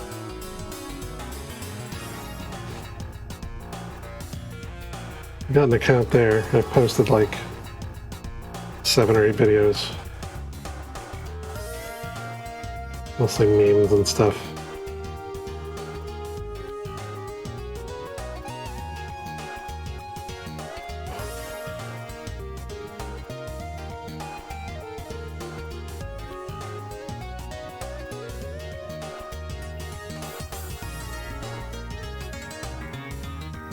It'd be nice to get more into like hobby TikTok. People making things.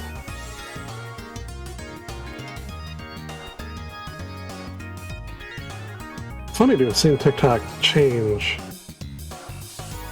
from like a largely music-based app to like it's everything now. You can go on there for political rants, you can go on there for kids doing weird dances, you can go on there for music. Memes from depressed people. Cat videos.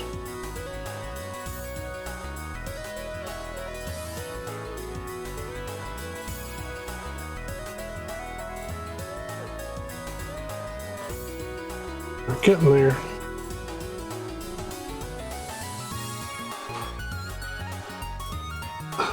The thing I'm also not trying to think too hard about is that there are going to be this many pins to solder on each of the cards.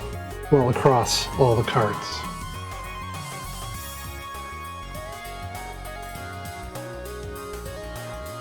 Because it all connects somehow.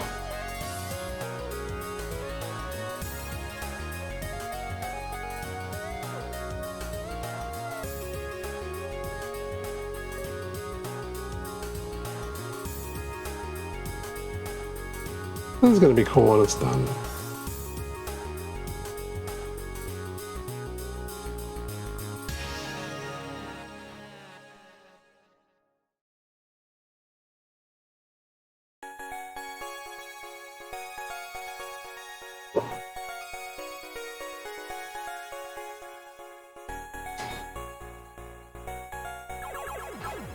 Center that a little more on the screen. Anyway. Fussing.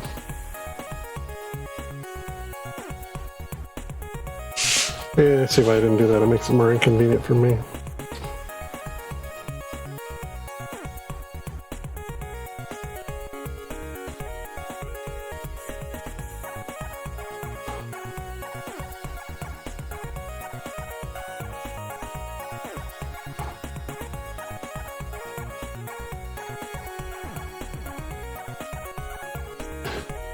But yeah, this kind of footage would definitely make good montage material.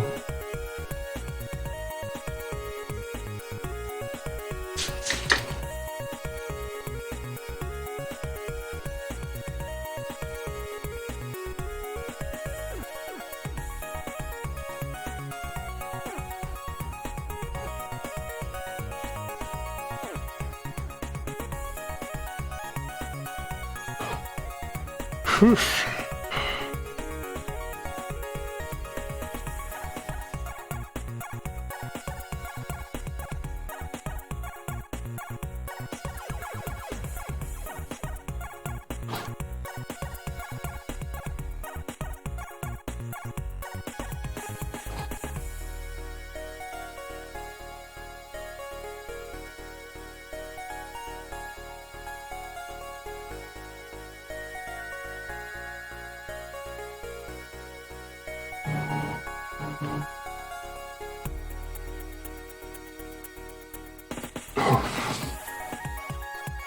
Also kind of trying to hold my breath while I'm doing some of this soldering.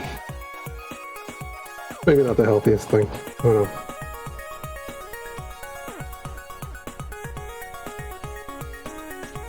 Trying to keep my hands stable while not inhaling solder fumes.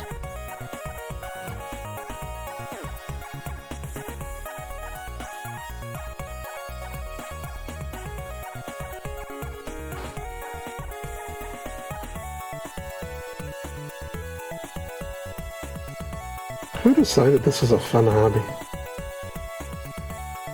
I mean, I did for myself.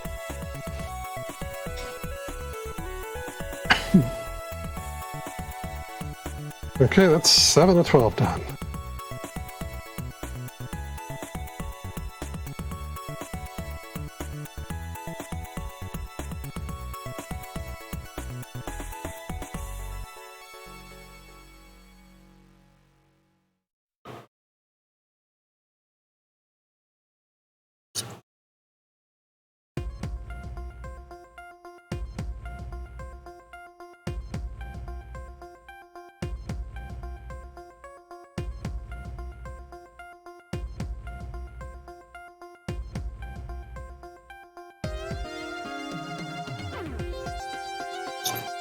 That's a pretty good mod.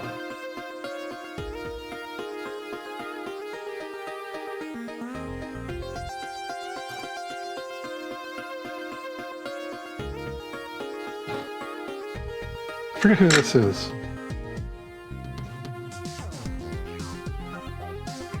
Purple Motion, okay. Purple Motion, Future Crew.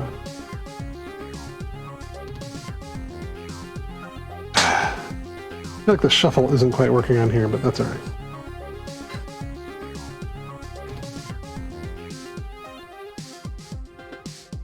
I think we've had a few Purple Motion videos in a row here. Oh boy, my shoulders hate me. I change positions every now and then. Any cameras? No.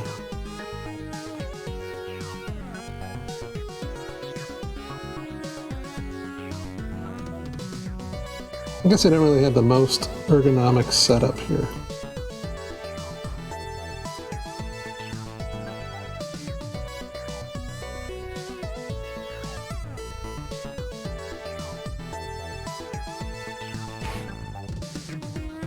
Yeah, my soldering mat is filthy. I need to actually like hose it off at some point. It's weird, it's this like gummy rubber. I've hit it with compressed air and that doesn't do it.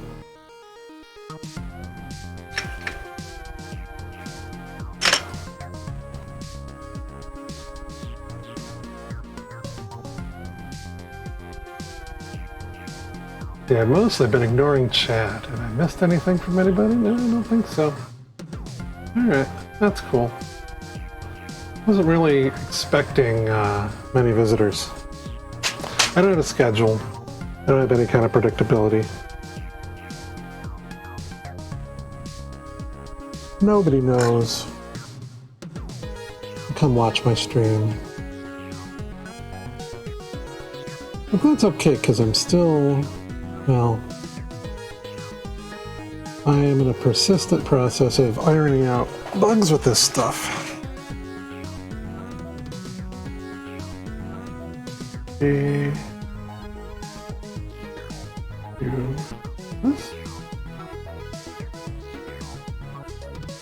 There we go. Let me get a better view of the thing. Again, this is in part for an audience, whoever might be watching it. And in part, it's for my own documentation, so I know what I did when I did this thing.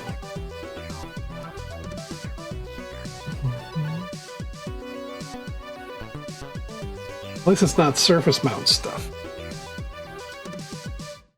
I'll probably deal with again at some point.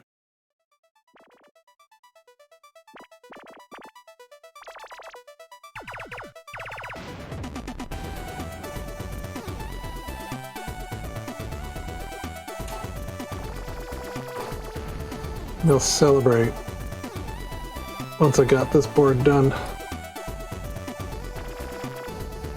I don't know how, but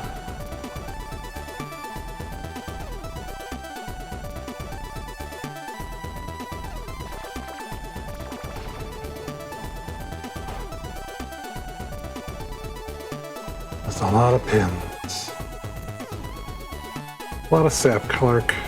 A lot of sap.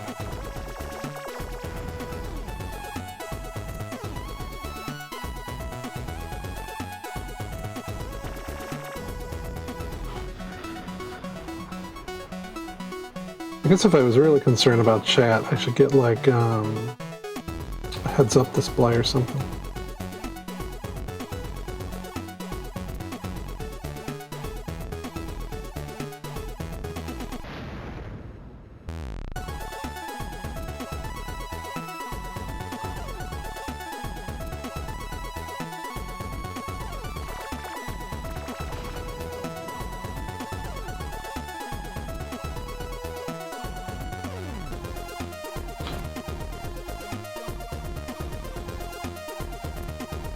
Ooh.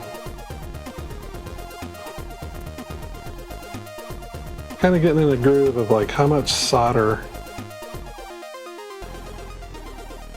to pull out on this hand. So I don't have to keep stopping to pull more, but that also it's not a big wobbly mess.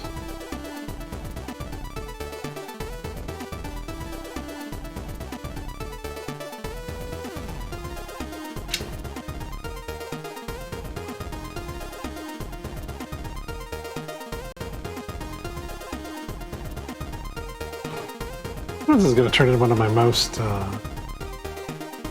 monotonous streams.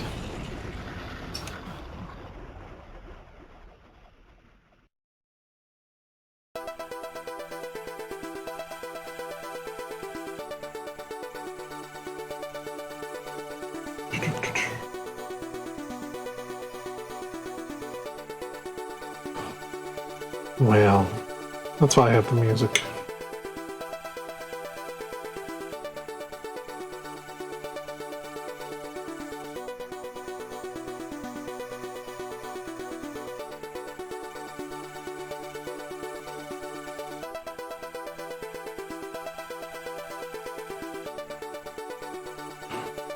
Getting there.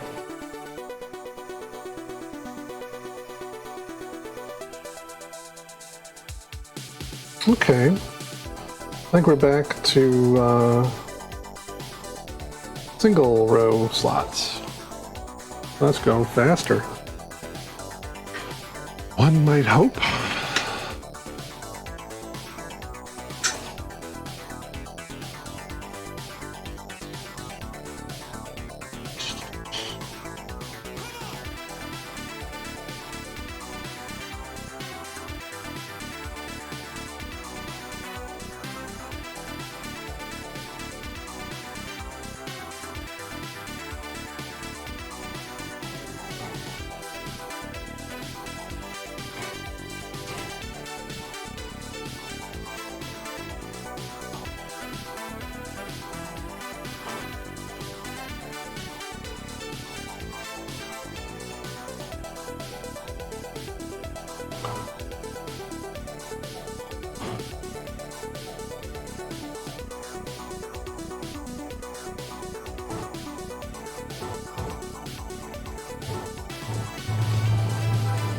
pretty much just vibe into this mod. Not a ton to say.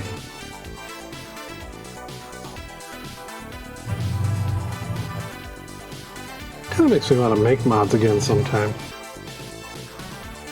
I used to do that in college.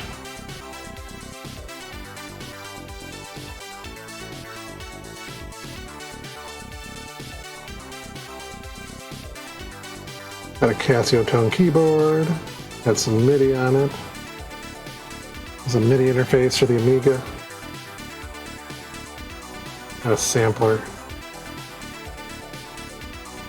I remember the sampler was kind of fun because I had it hooked up to... oh, we don't want to bridge those. There we go. I had the sampler hooked up to our dorm room television. And I'd just kind of sit there at my Amiga while we're watching TV and like sample random crap from commercials and whatnot. That was fun.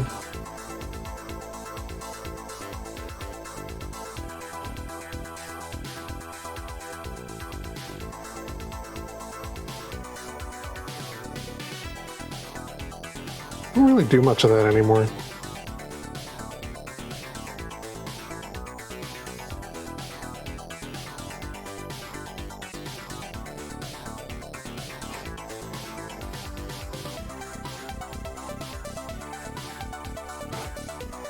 Every now and then I'll hear something on the TV and think like, oh, I wish I had a sampler hooked up. I'll use that for a meme later or some bullshit.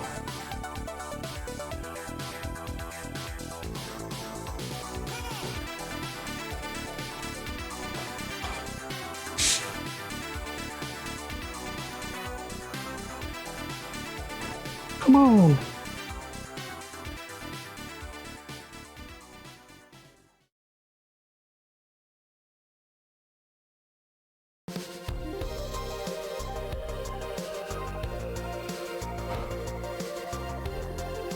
Alright, we're getting real close. 3 slots left after this one.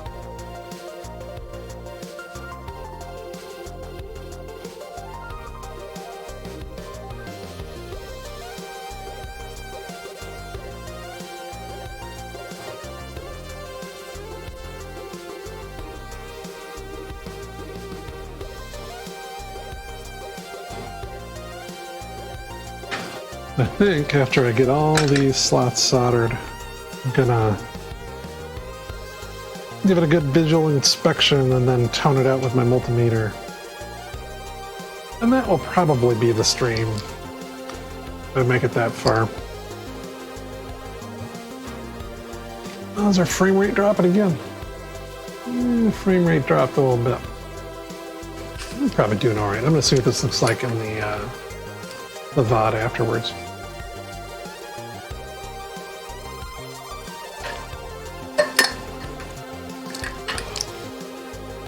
It's doing significantly better than it was doing last week. Last week it dropped to like 10 frames a second. It's pretty annoying. Also recording at the same time as I'm streaming. That could be a thing I decide to stop doing.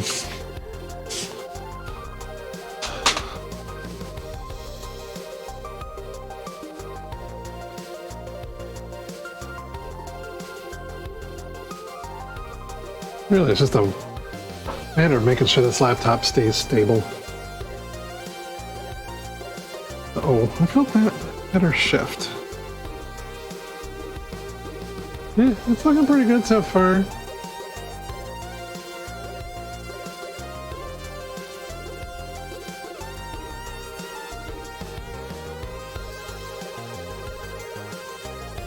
A few of them are a little tilted, but it's gonna be okay.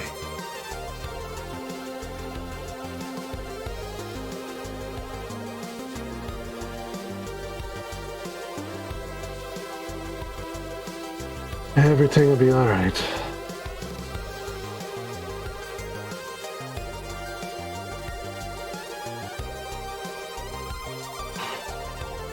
I guess I could at this point switch back to my bigger chisel tip.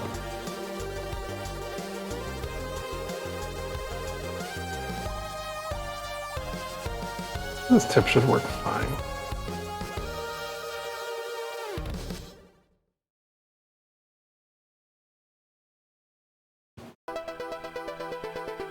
Look, I just heard this song.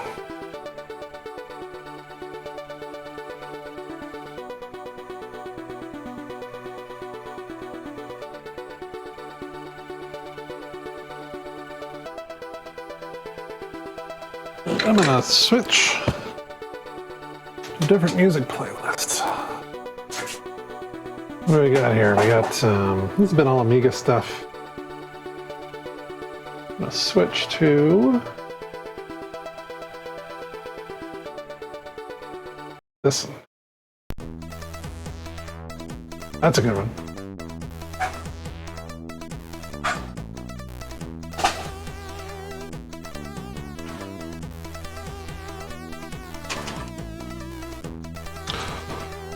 Man, yeah, that's a lot of pins. We're almost there.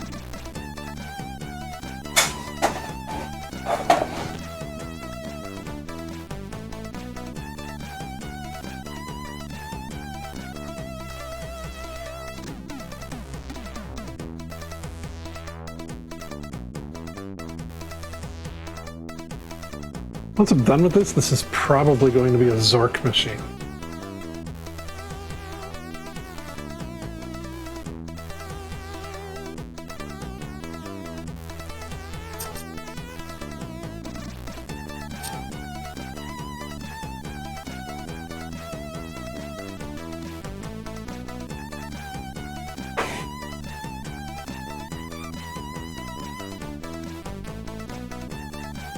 A little too much solder on that pin.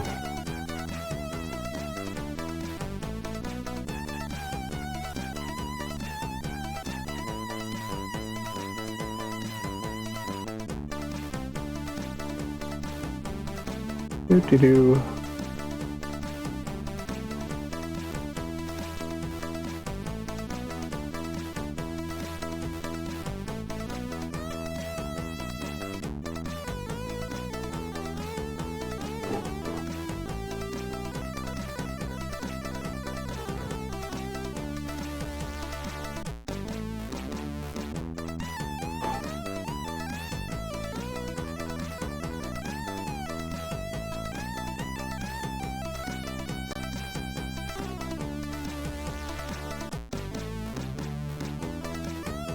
Yeah, now I'm not even looking at chat.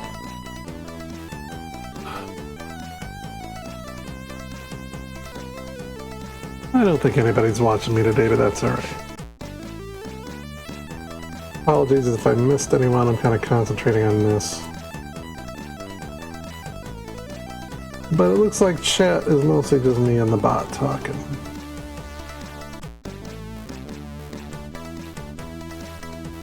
Or mostly the bot talking to me. That's okay.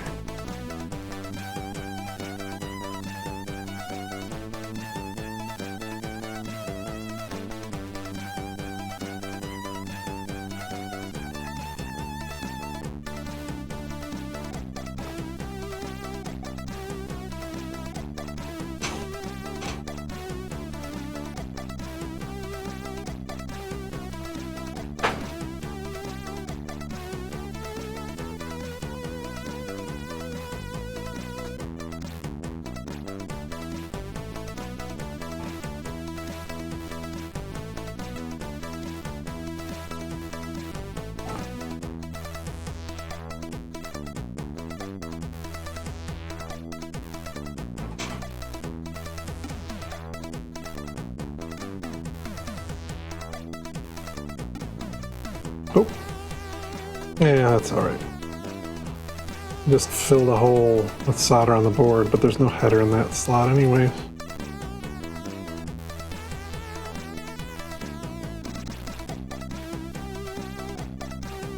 Suppose I can desolder it if I ever have to.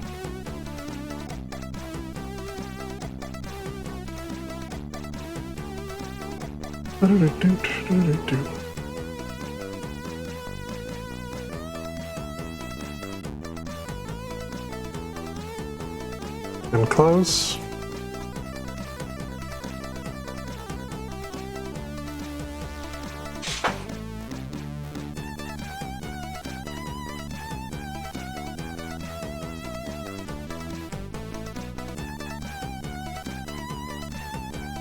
Alright.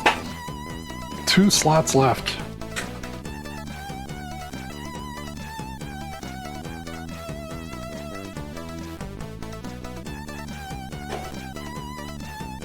We're getting there.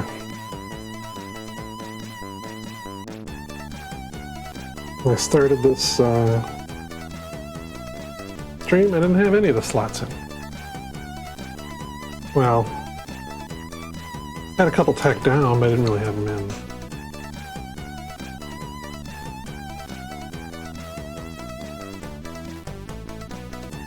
Should probably just stop trying to adjust this camera.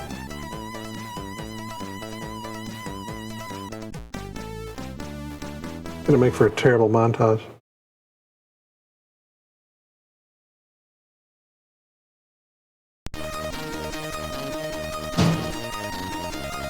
Oh, I think there was an accident outside my workshop.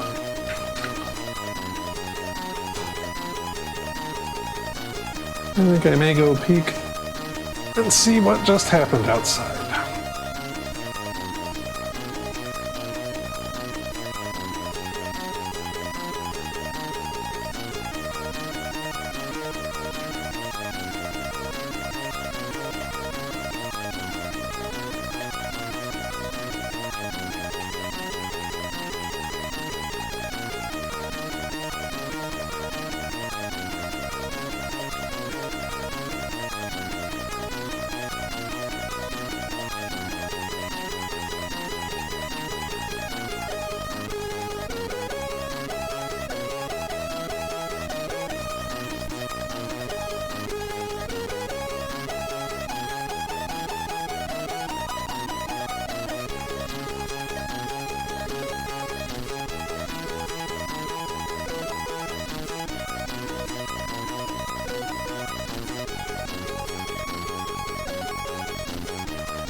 I think everything's okay.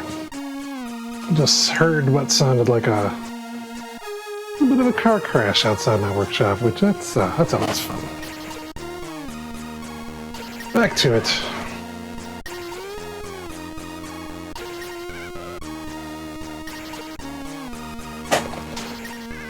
Two slots left.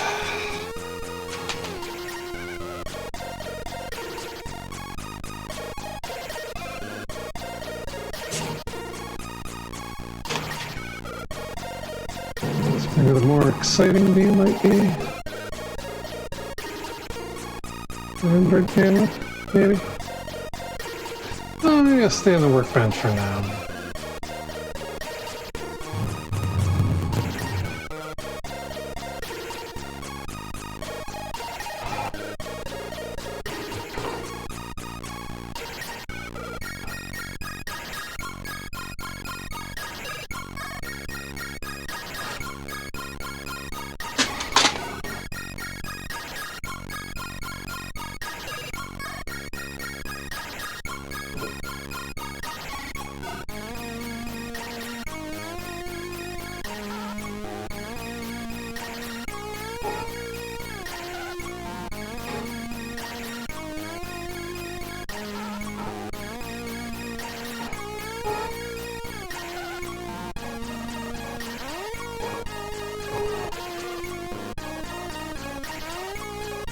You can kind of see my head down at the bottom of the screen there.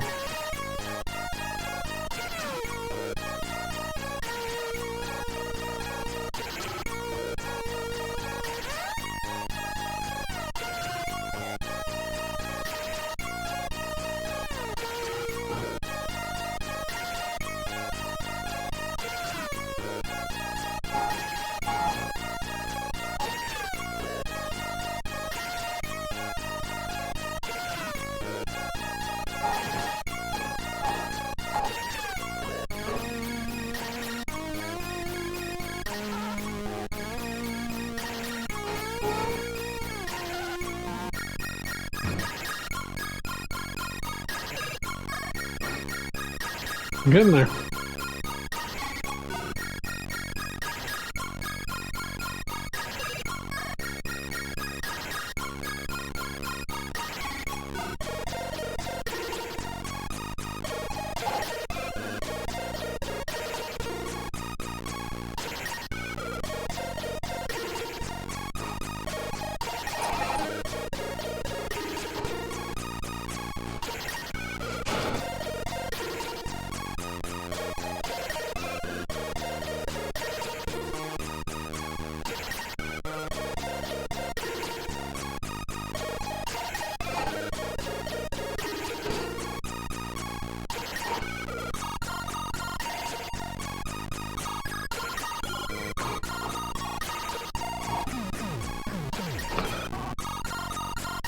That's such a good soundtrack for this game.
Alright, one slot left.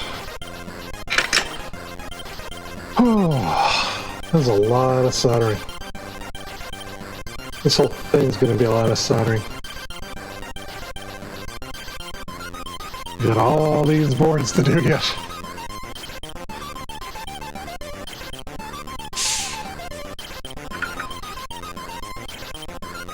That's alright. This is what I signed on for.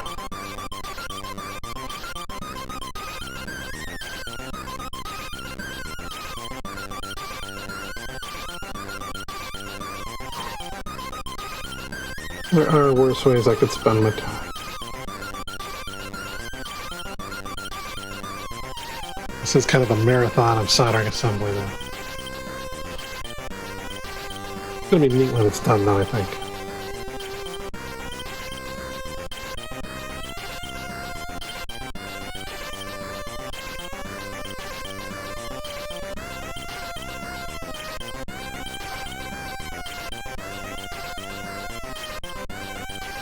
I also never played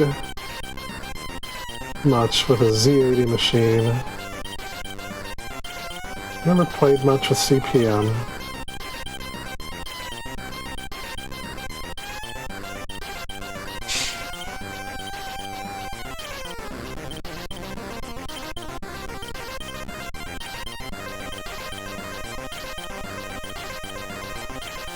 Yeah, there's one of those Ron Hubbard arpeggios.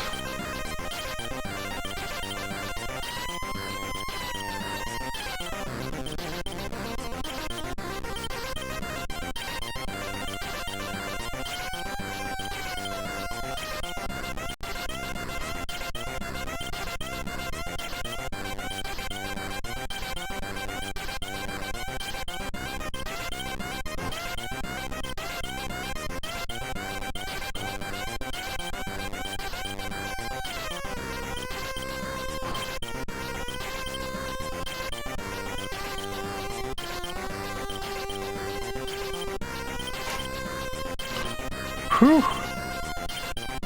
Getting tangled up in solder. Getting there now.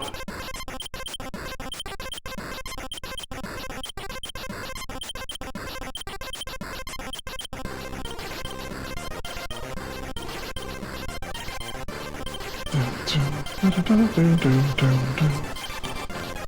am I doing with this? Making a mess is what I'm doing.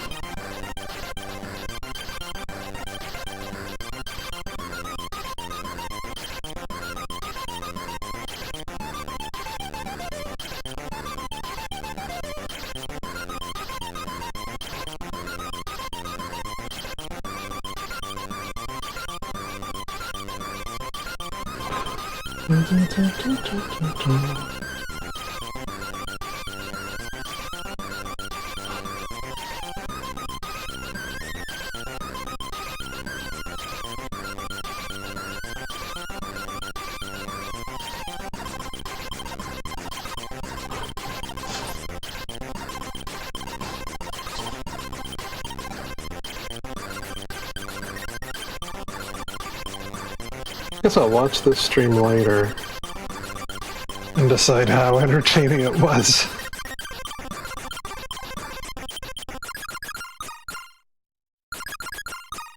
It's like watching water boil, kinda.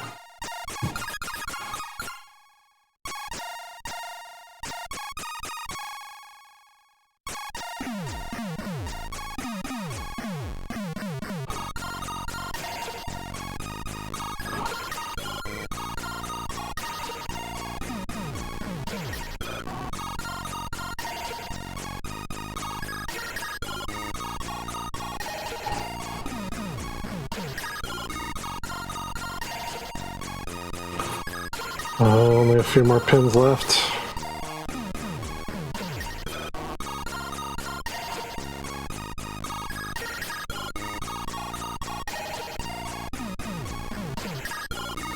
I don't know if I can say I actually got into a groove with this.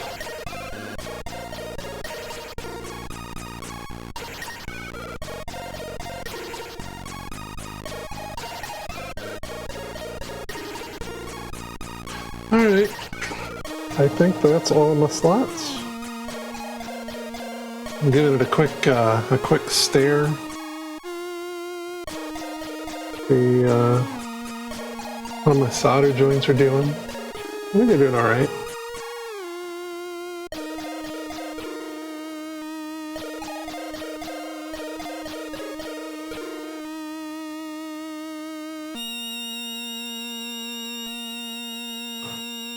My double pin rows are going alright. Let's see any other bridging.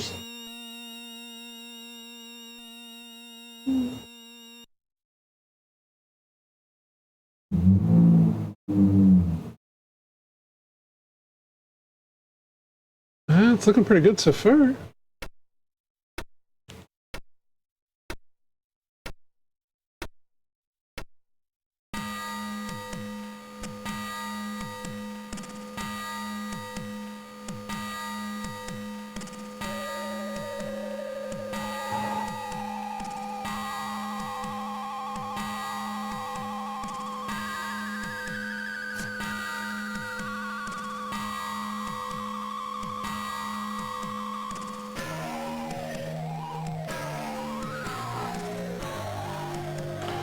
Yeah, nothing else bridged. I suppose what would be nice is if I could use, I don't know, maybe I should use the microscope or something to share this inspection.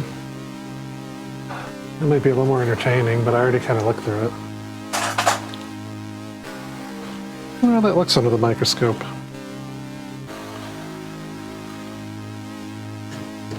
It's not exactly surface mount.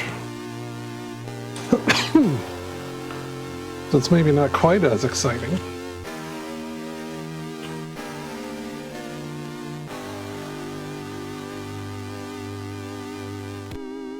That's my browser.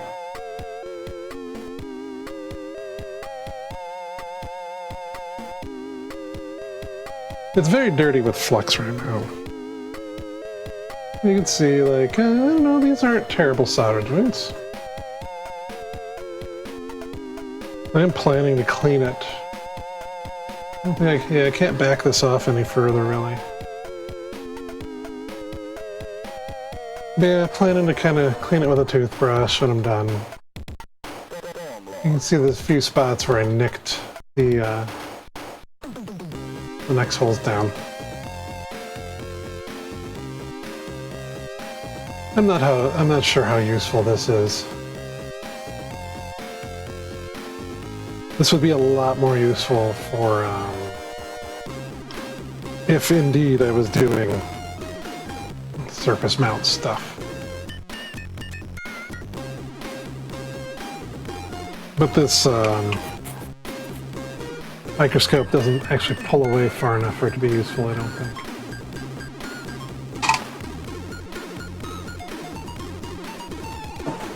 Maybe look at it on here. Yeah, there you go, that's probably good enough.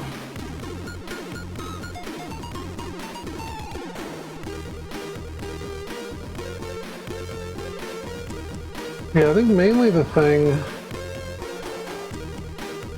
right now is just the board is dirty.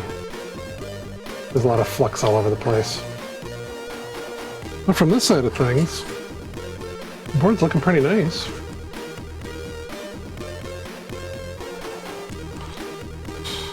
Nice and colorful.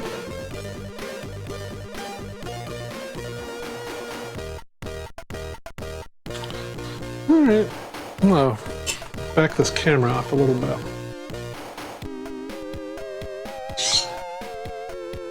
A very loud J outside. I guess the next thing I could do is I could sound out the pins and make sure everything's connected. Like I've been streaming for 2.5 hours.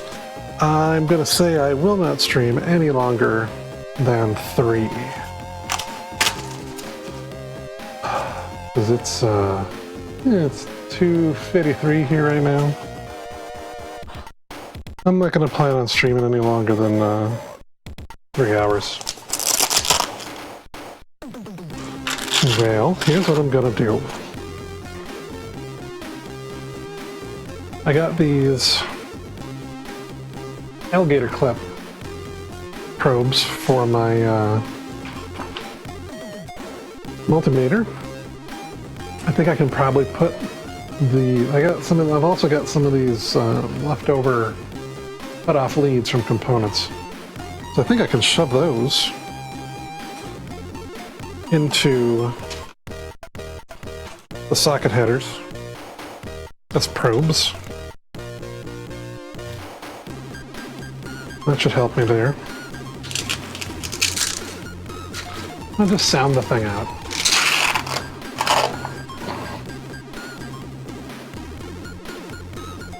You can see me kind of screwing around with stuff over here.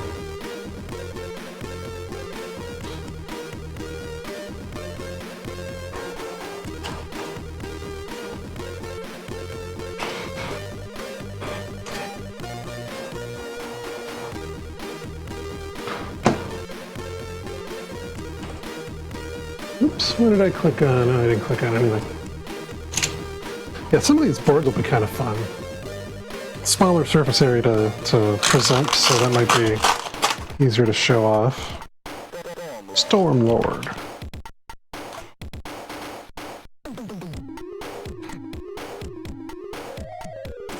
Oh yes, back in the day when just saying the name of the game was a technological marvel.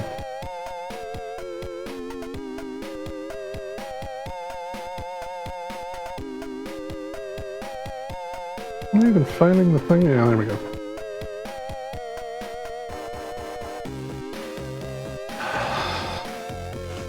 I've used these before. Maybe they're not the best choice.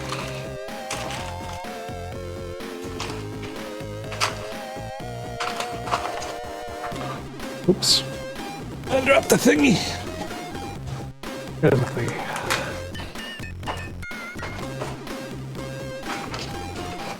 Okay. Beep, beep, beep, beep, beep, beep, beep, beep. Until it's getting a little later in the afternoon as the sun is coming around to beat on top of my head. Okay, we got our leads. Those out of the way.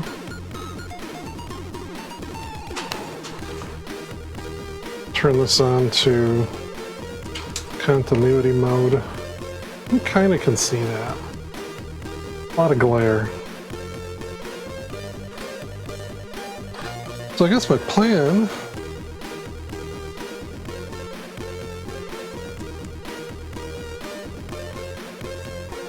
Assuming those stay in there.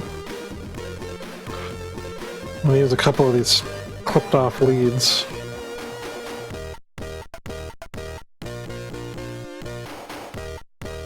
Well, that doesn't work at all. I'm in the right mode.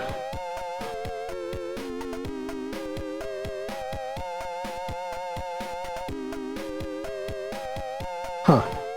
Could also be that these leads are not actually connected to the thingy. Oh, nope. They're working. Okay, I just need to do something a little different for the pins then, I guess.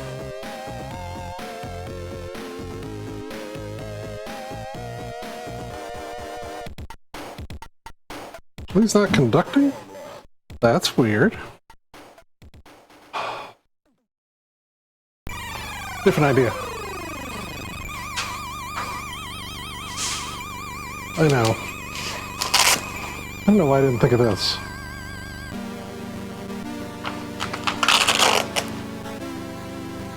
Monty on the Run. That's a pretty good tune, too.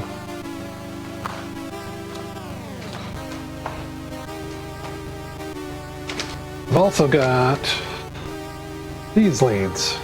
Little, oh, can you see this? Yeah, these leads, they got all thingies. Then I also got some wires. Why don't we do that? Breadboard wires. There we go. Well, no, that's not so great, is it?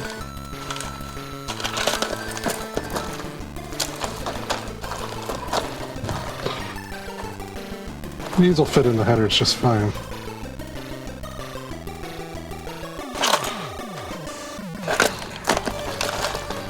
I got a bird outside yelling at me. Wonder what they want. Probably want more peanuts.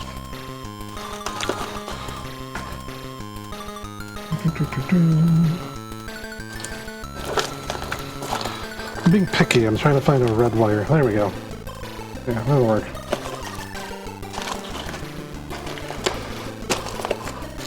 All I'm doing here is I'm trying to get set up so I can stick a wire into each of these pin headers and make sure continuity is working.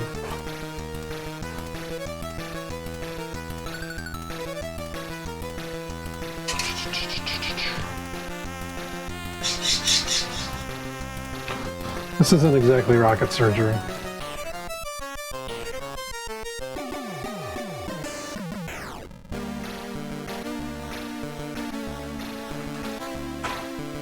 So they got these things, they're all like beep, beep, beep, beep, beep, beep, beep things.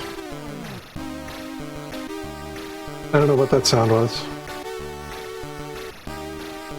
I'm just gonna connect them to these wires. So now I got like little breadboard wires hanging off of this. So what I should be able to do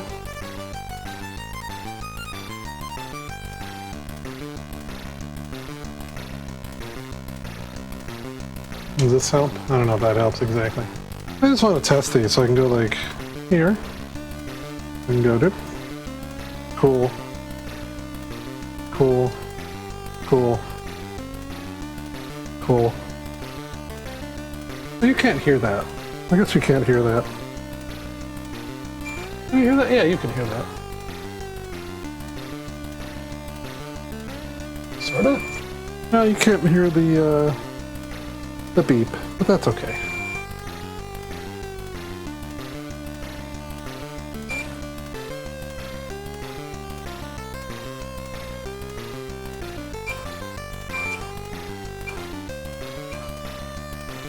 Just kind of going through each of these pins.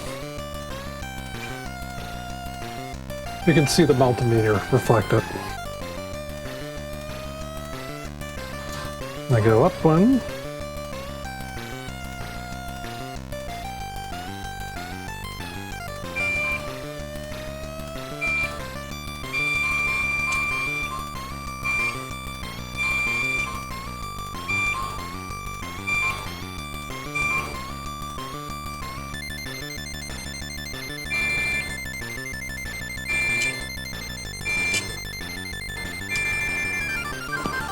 I'm just making sure these are all connected. Just so that, like, for my own comfort and confidence, I know I've done this. And I haven't done something absolutely horrible to these headers.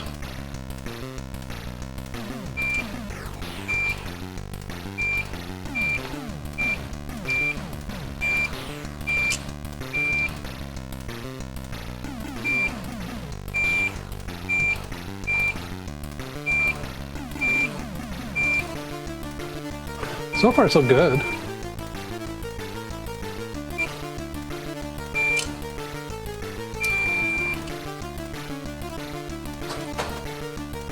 Reasonably certain this is going to be fine.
The alternative to doing this is that at some point I find that this board just doesn't work and I don't know why. So this is kind of getting the first thing out of the way before I go too much further.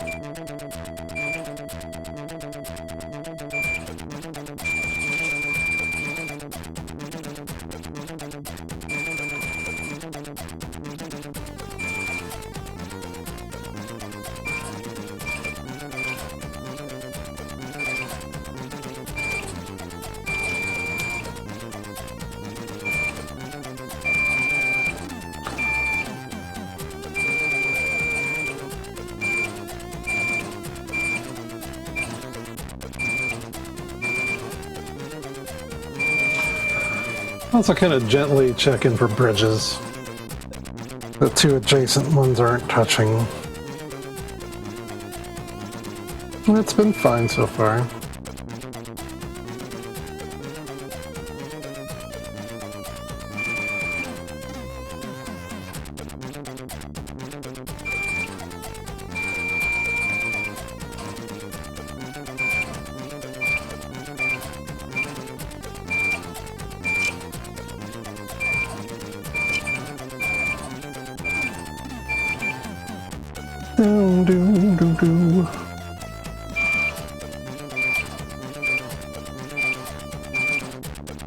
Man, 10, 11-year-old me thought this was the pinnacle of a bop, this song.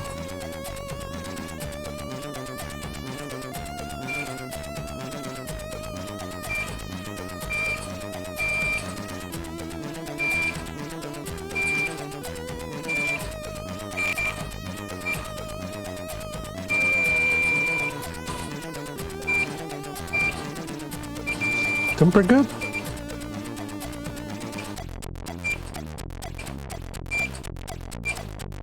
No failure so far.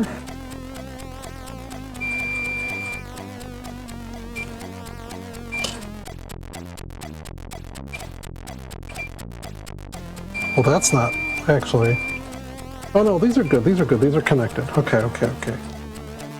Those are both ground. I was like, wait, I got a bridge pin set. But that's good. Those are both ground. That's good to know.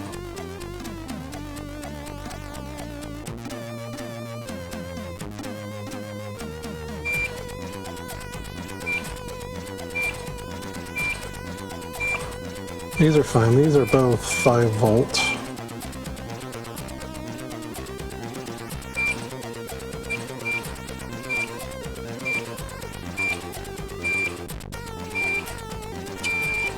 Okay.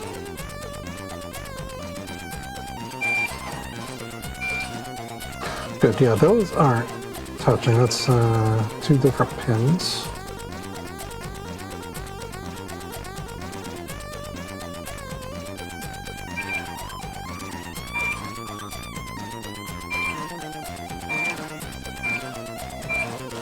I was a little worried about the bridging, but I think those are intentionally bridged.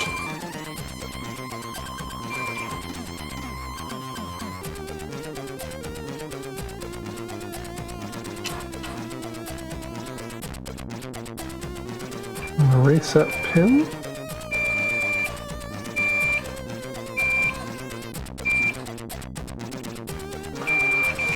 I don't think I've too badly done this. Clock pin.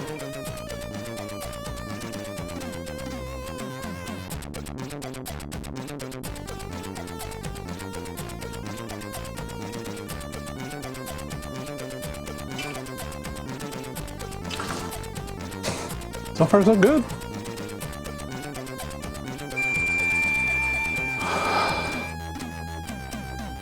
It's a little bit of a pain to do this, a little bit extra effort, but I think I'll be pleased to know I've done this. Bus AK dripped. Yeah.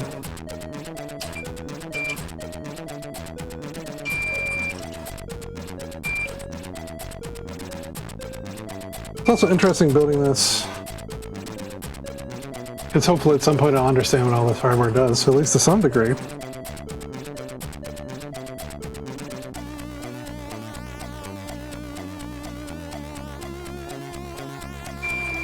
Okay.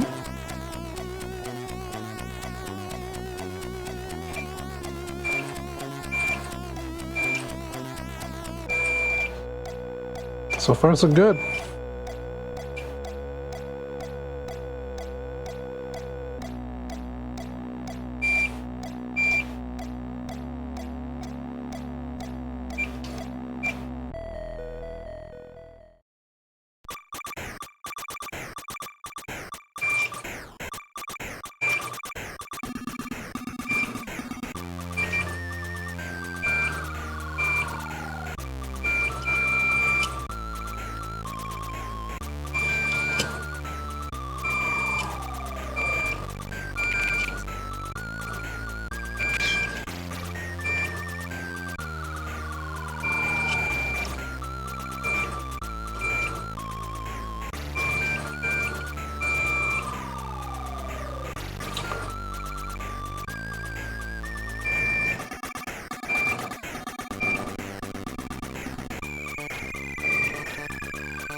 Good stuff.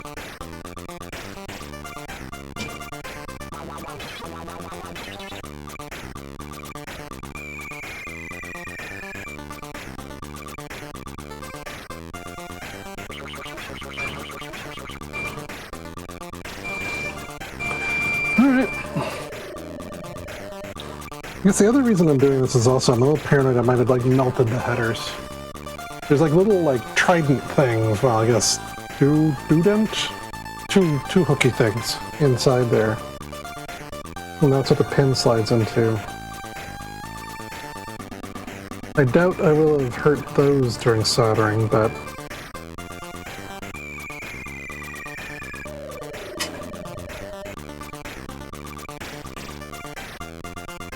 I don't know, failures yet.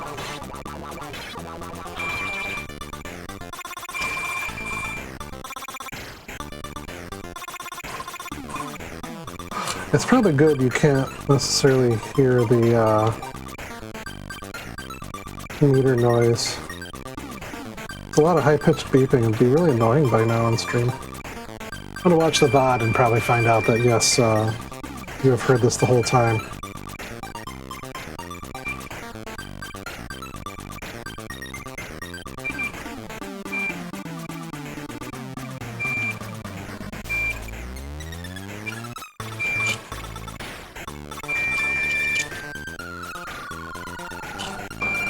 Do, do, do, do. Nearly there.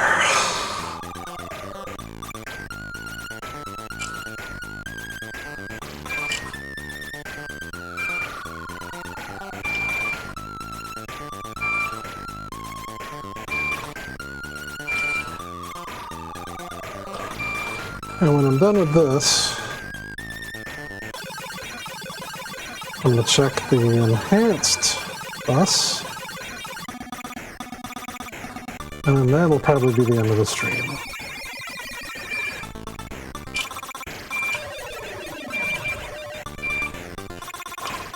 But a very exciting stream. Watching me solder many, many pins, and then test many, many pins, but you know, it's my idea of a good time.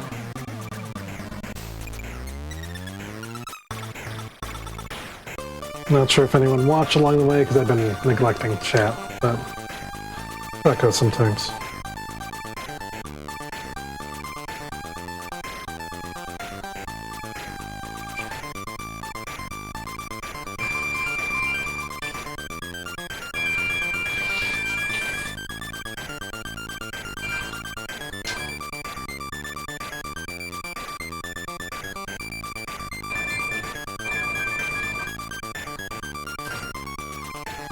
I'm getting there.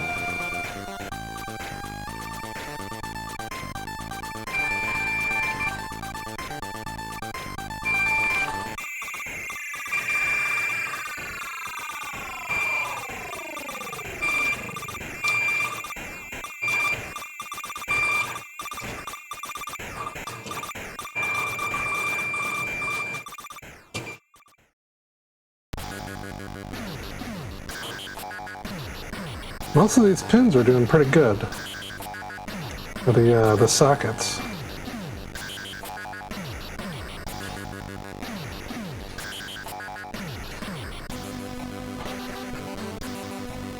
Oh, this is one of my favorite Rob Hubbard songs, which is a cover of Oxygen? No. I forget. But it's definitely for Zoids. Zoids is a hard game. Every now and then I'm tempted to screw around and like make a modern remake of Zoids on the C64. It was a weird like strategy game. It was very tough. You were like piloting this mech around. And it gave you, the top of the screen I think had a human heartbeat and the bottom part of the screen had like a clock pulse. And how regular the heartbeat was your health. And how regular the clock pulse was the machine's health because you were piloting a mech. But you had to do all kinds of stuff like manually pilot missiles into bases. You had to control like a frequency jammer thing. And then while you're doing all of that, other mechs are like coming up on you and fighting you. But it's all done in like an iconic strategic style, so you didn't actually see any mechs, you just saw symbols on the screen. Not really like a roguelike exactly, but... Alright, time for the enhanced bus. Yes. Yes. Yes. Yes. Yes. But I still remember the, like, man and, like, the human and machine heartbeat pulses is a cool thing in the game.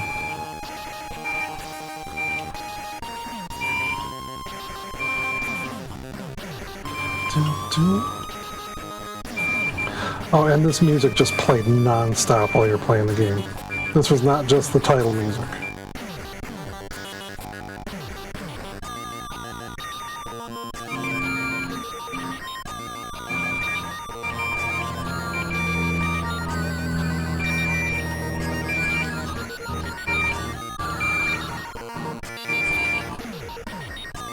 It's really good music, though. If you didn't get tired of it.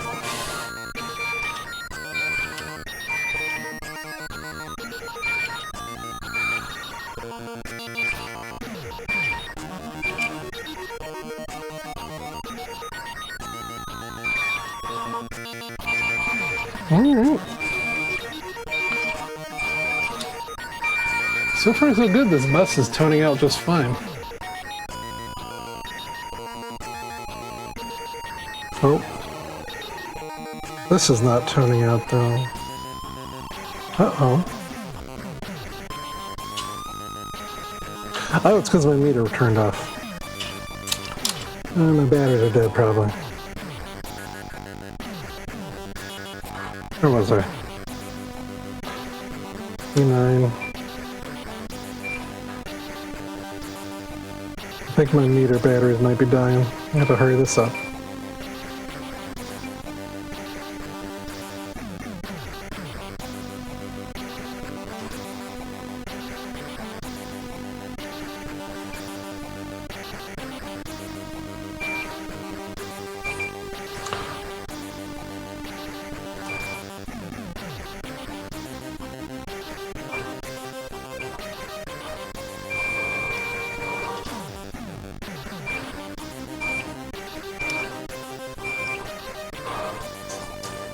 Looking good.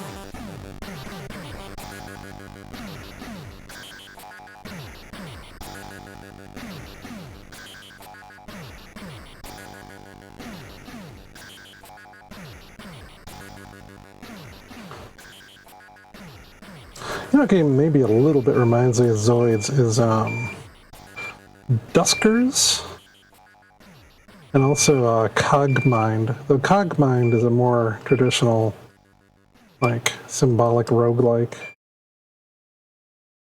Duskers was neat because you like took control of these like 3 drones with a very abstract looking UI.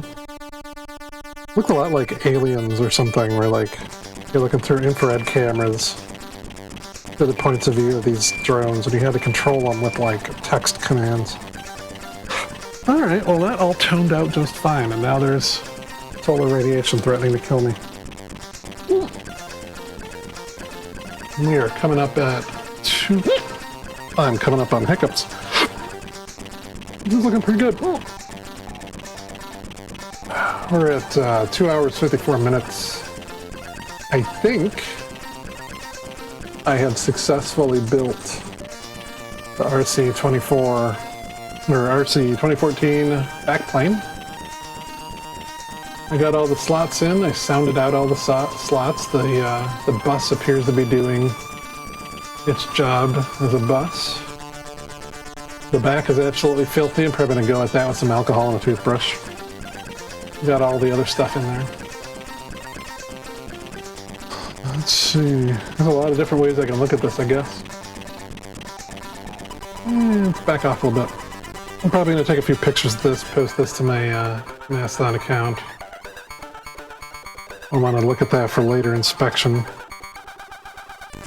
The slots are not perfectly parallel and not perfectly perpendicular, but I think it'll be alright. Okie doke. Well, it said it is 5 minutes shy of 3 hours streaming here. It is 3:21. Probably about time to call it a day. I don't know if I want to get into another board right away. Like, what would that entail? So I'm looking at the boards. Probably one of the next ones I want to go after. Yeah, this is probably one of the next ones I want to go after. This is the CPU board. This is going to be the brains of the thing. I imagine I'll want to go for this board. This is going to be the hard drive in the thing, basically, the compact flash storage. That's going to be what my OS is going to come on. I got a serial board. That's probably prioritize this over the VGA terminal. There's a clock. I'm guessing this is going to be slightly optional. What board is this? Okay, this one will be interesting. This is the this is going to be the VGA terminal board. It's got a Pi Pico soldered onto it. But I think that's going to be optional. This is going to be, yeah, this is my Wi-Fi module. That's going to be close to last, I bet. So yeah, I'm thinking CPU, ROM, compact flash. Oh, and RAM. I'm going to want RAM. So here's my RAM board. Thinking these are the priority. I got this with all these. I ended up like figuring out the colors on these LEDs early, so I tried to sort those through. But this is going to be my a digital I/O module. So I'm thinking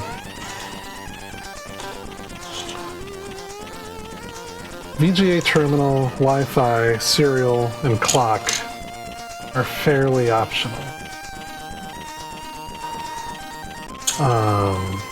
Digital I/O is also optional, but I think it's going to be one of the first optional I do, maybe, because I want to make blinking lights show up. Maybe. I don't know, I might change my mind on that. Actually, serial. Serial is going to be non-optional, because before I do the VGA terminal, serial is going to be my I/O. I can like hook it up to a laptop and Minicom running or something. So anyway, TLDR, I think I'm just strategizing here about what I build next. I think some of the optional boards are the more complicated ones.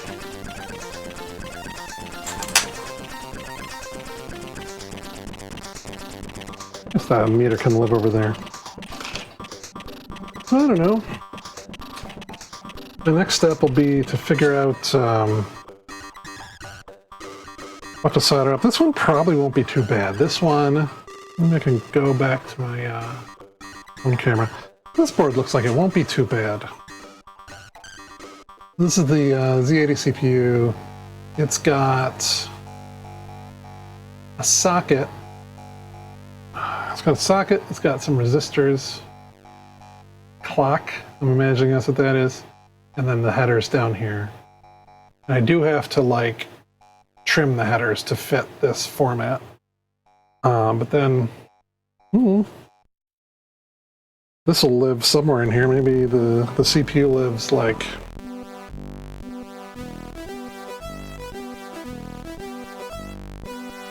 yeah, I don't know how that works exactly. Maybe the CPU lives over here.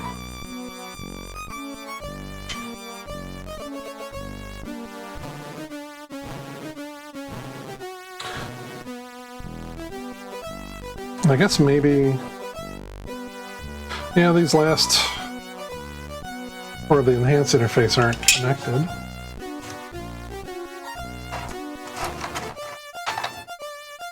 Yeah, so this is going to be one of the fun parts, is that, that's not helpful. That's a better view of my, my thing here. Yeah, it's a better view, I don't know. Not exactly straight.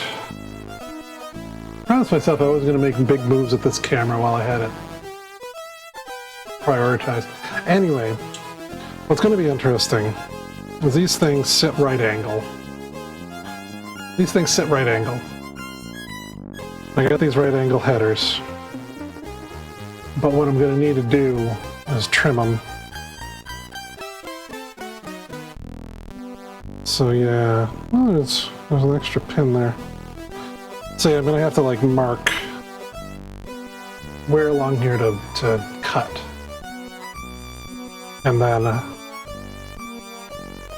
cut so that then these can fit in there. And then when it plugs in, it's going to plug in, you know, like that. So that's interesting. Seems like one of these is just for alignment. This is slightly mysterious to me.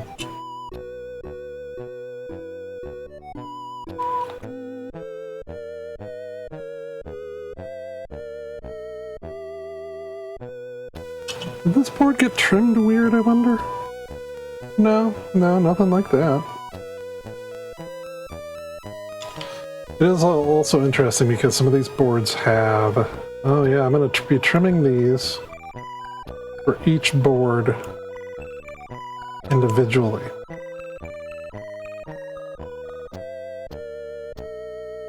Because some of them cover different...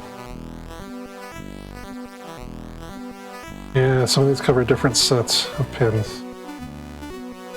Well, that's going to be exciting.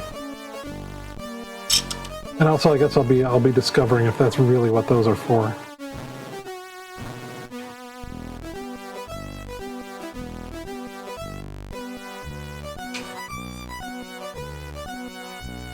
Huh. That's fascinating.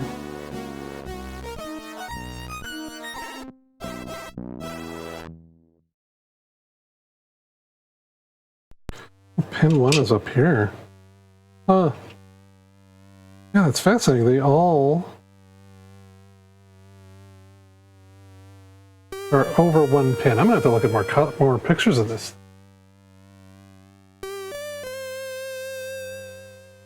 Because, to be sure I got the right thing going on.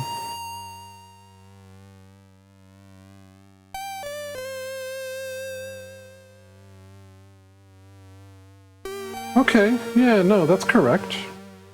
That's interesting. So I guess what I'm saying is interesting. You get that picture enlarged? Yeah. What are you doing? Oh, sometimes I hate websites.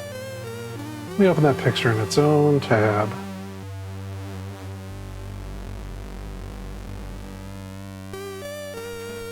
Computer's kind of throttling again, but hopefully it lasts long enough for me to get through this.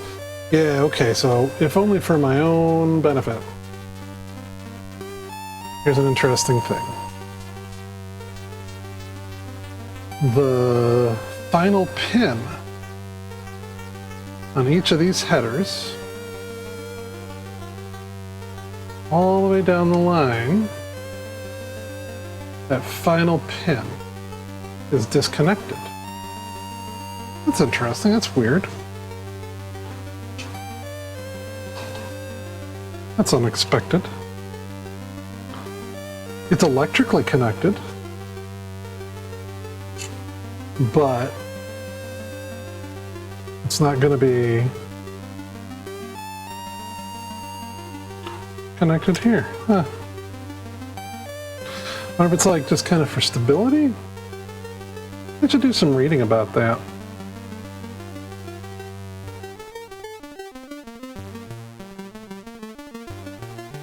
So yeah, this is going to be a voyage of discovery.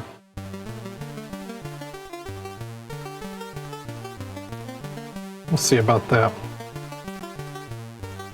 Alright, well, I'm 5 minutes past 3 hours. I don't think I want to get into this assembly right now.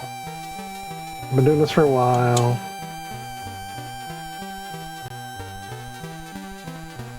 Probably time for a snack.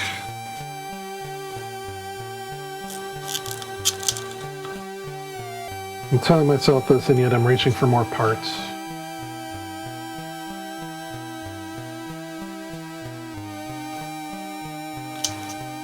I do like the way this was all packaged. I think it was packaged very well. All the parts are like very snugly in various little bits. The only weird part, not weird part, the only kind of semi-random part is that there's like a bag of parts that I like dumped into a bin, but that's how a very great many kits go. Yeah, I got like a little plastic bin of spare assorted parts. But that's just a kit. The way the individual boards are packaged and the way these sockets are packaged, it's very nice. Everything's socketed, that's nice. I think I'm going to start looking for instructions on how to build the individual boards. But yeah, alright. I got a few frame dips from this laptop, but it looks like, in large part, it survived the stream. I'm going to review the VOD. I will see just how boring it is. I might turn it into a montage video or something.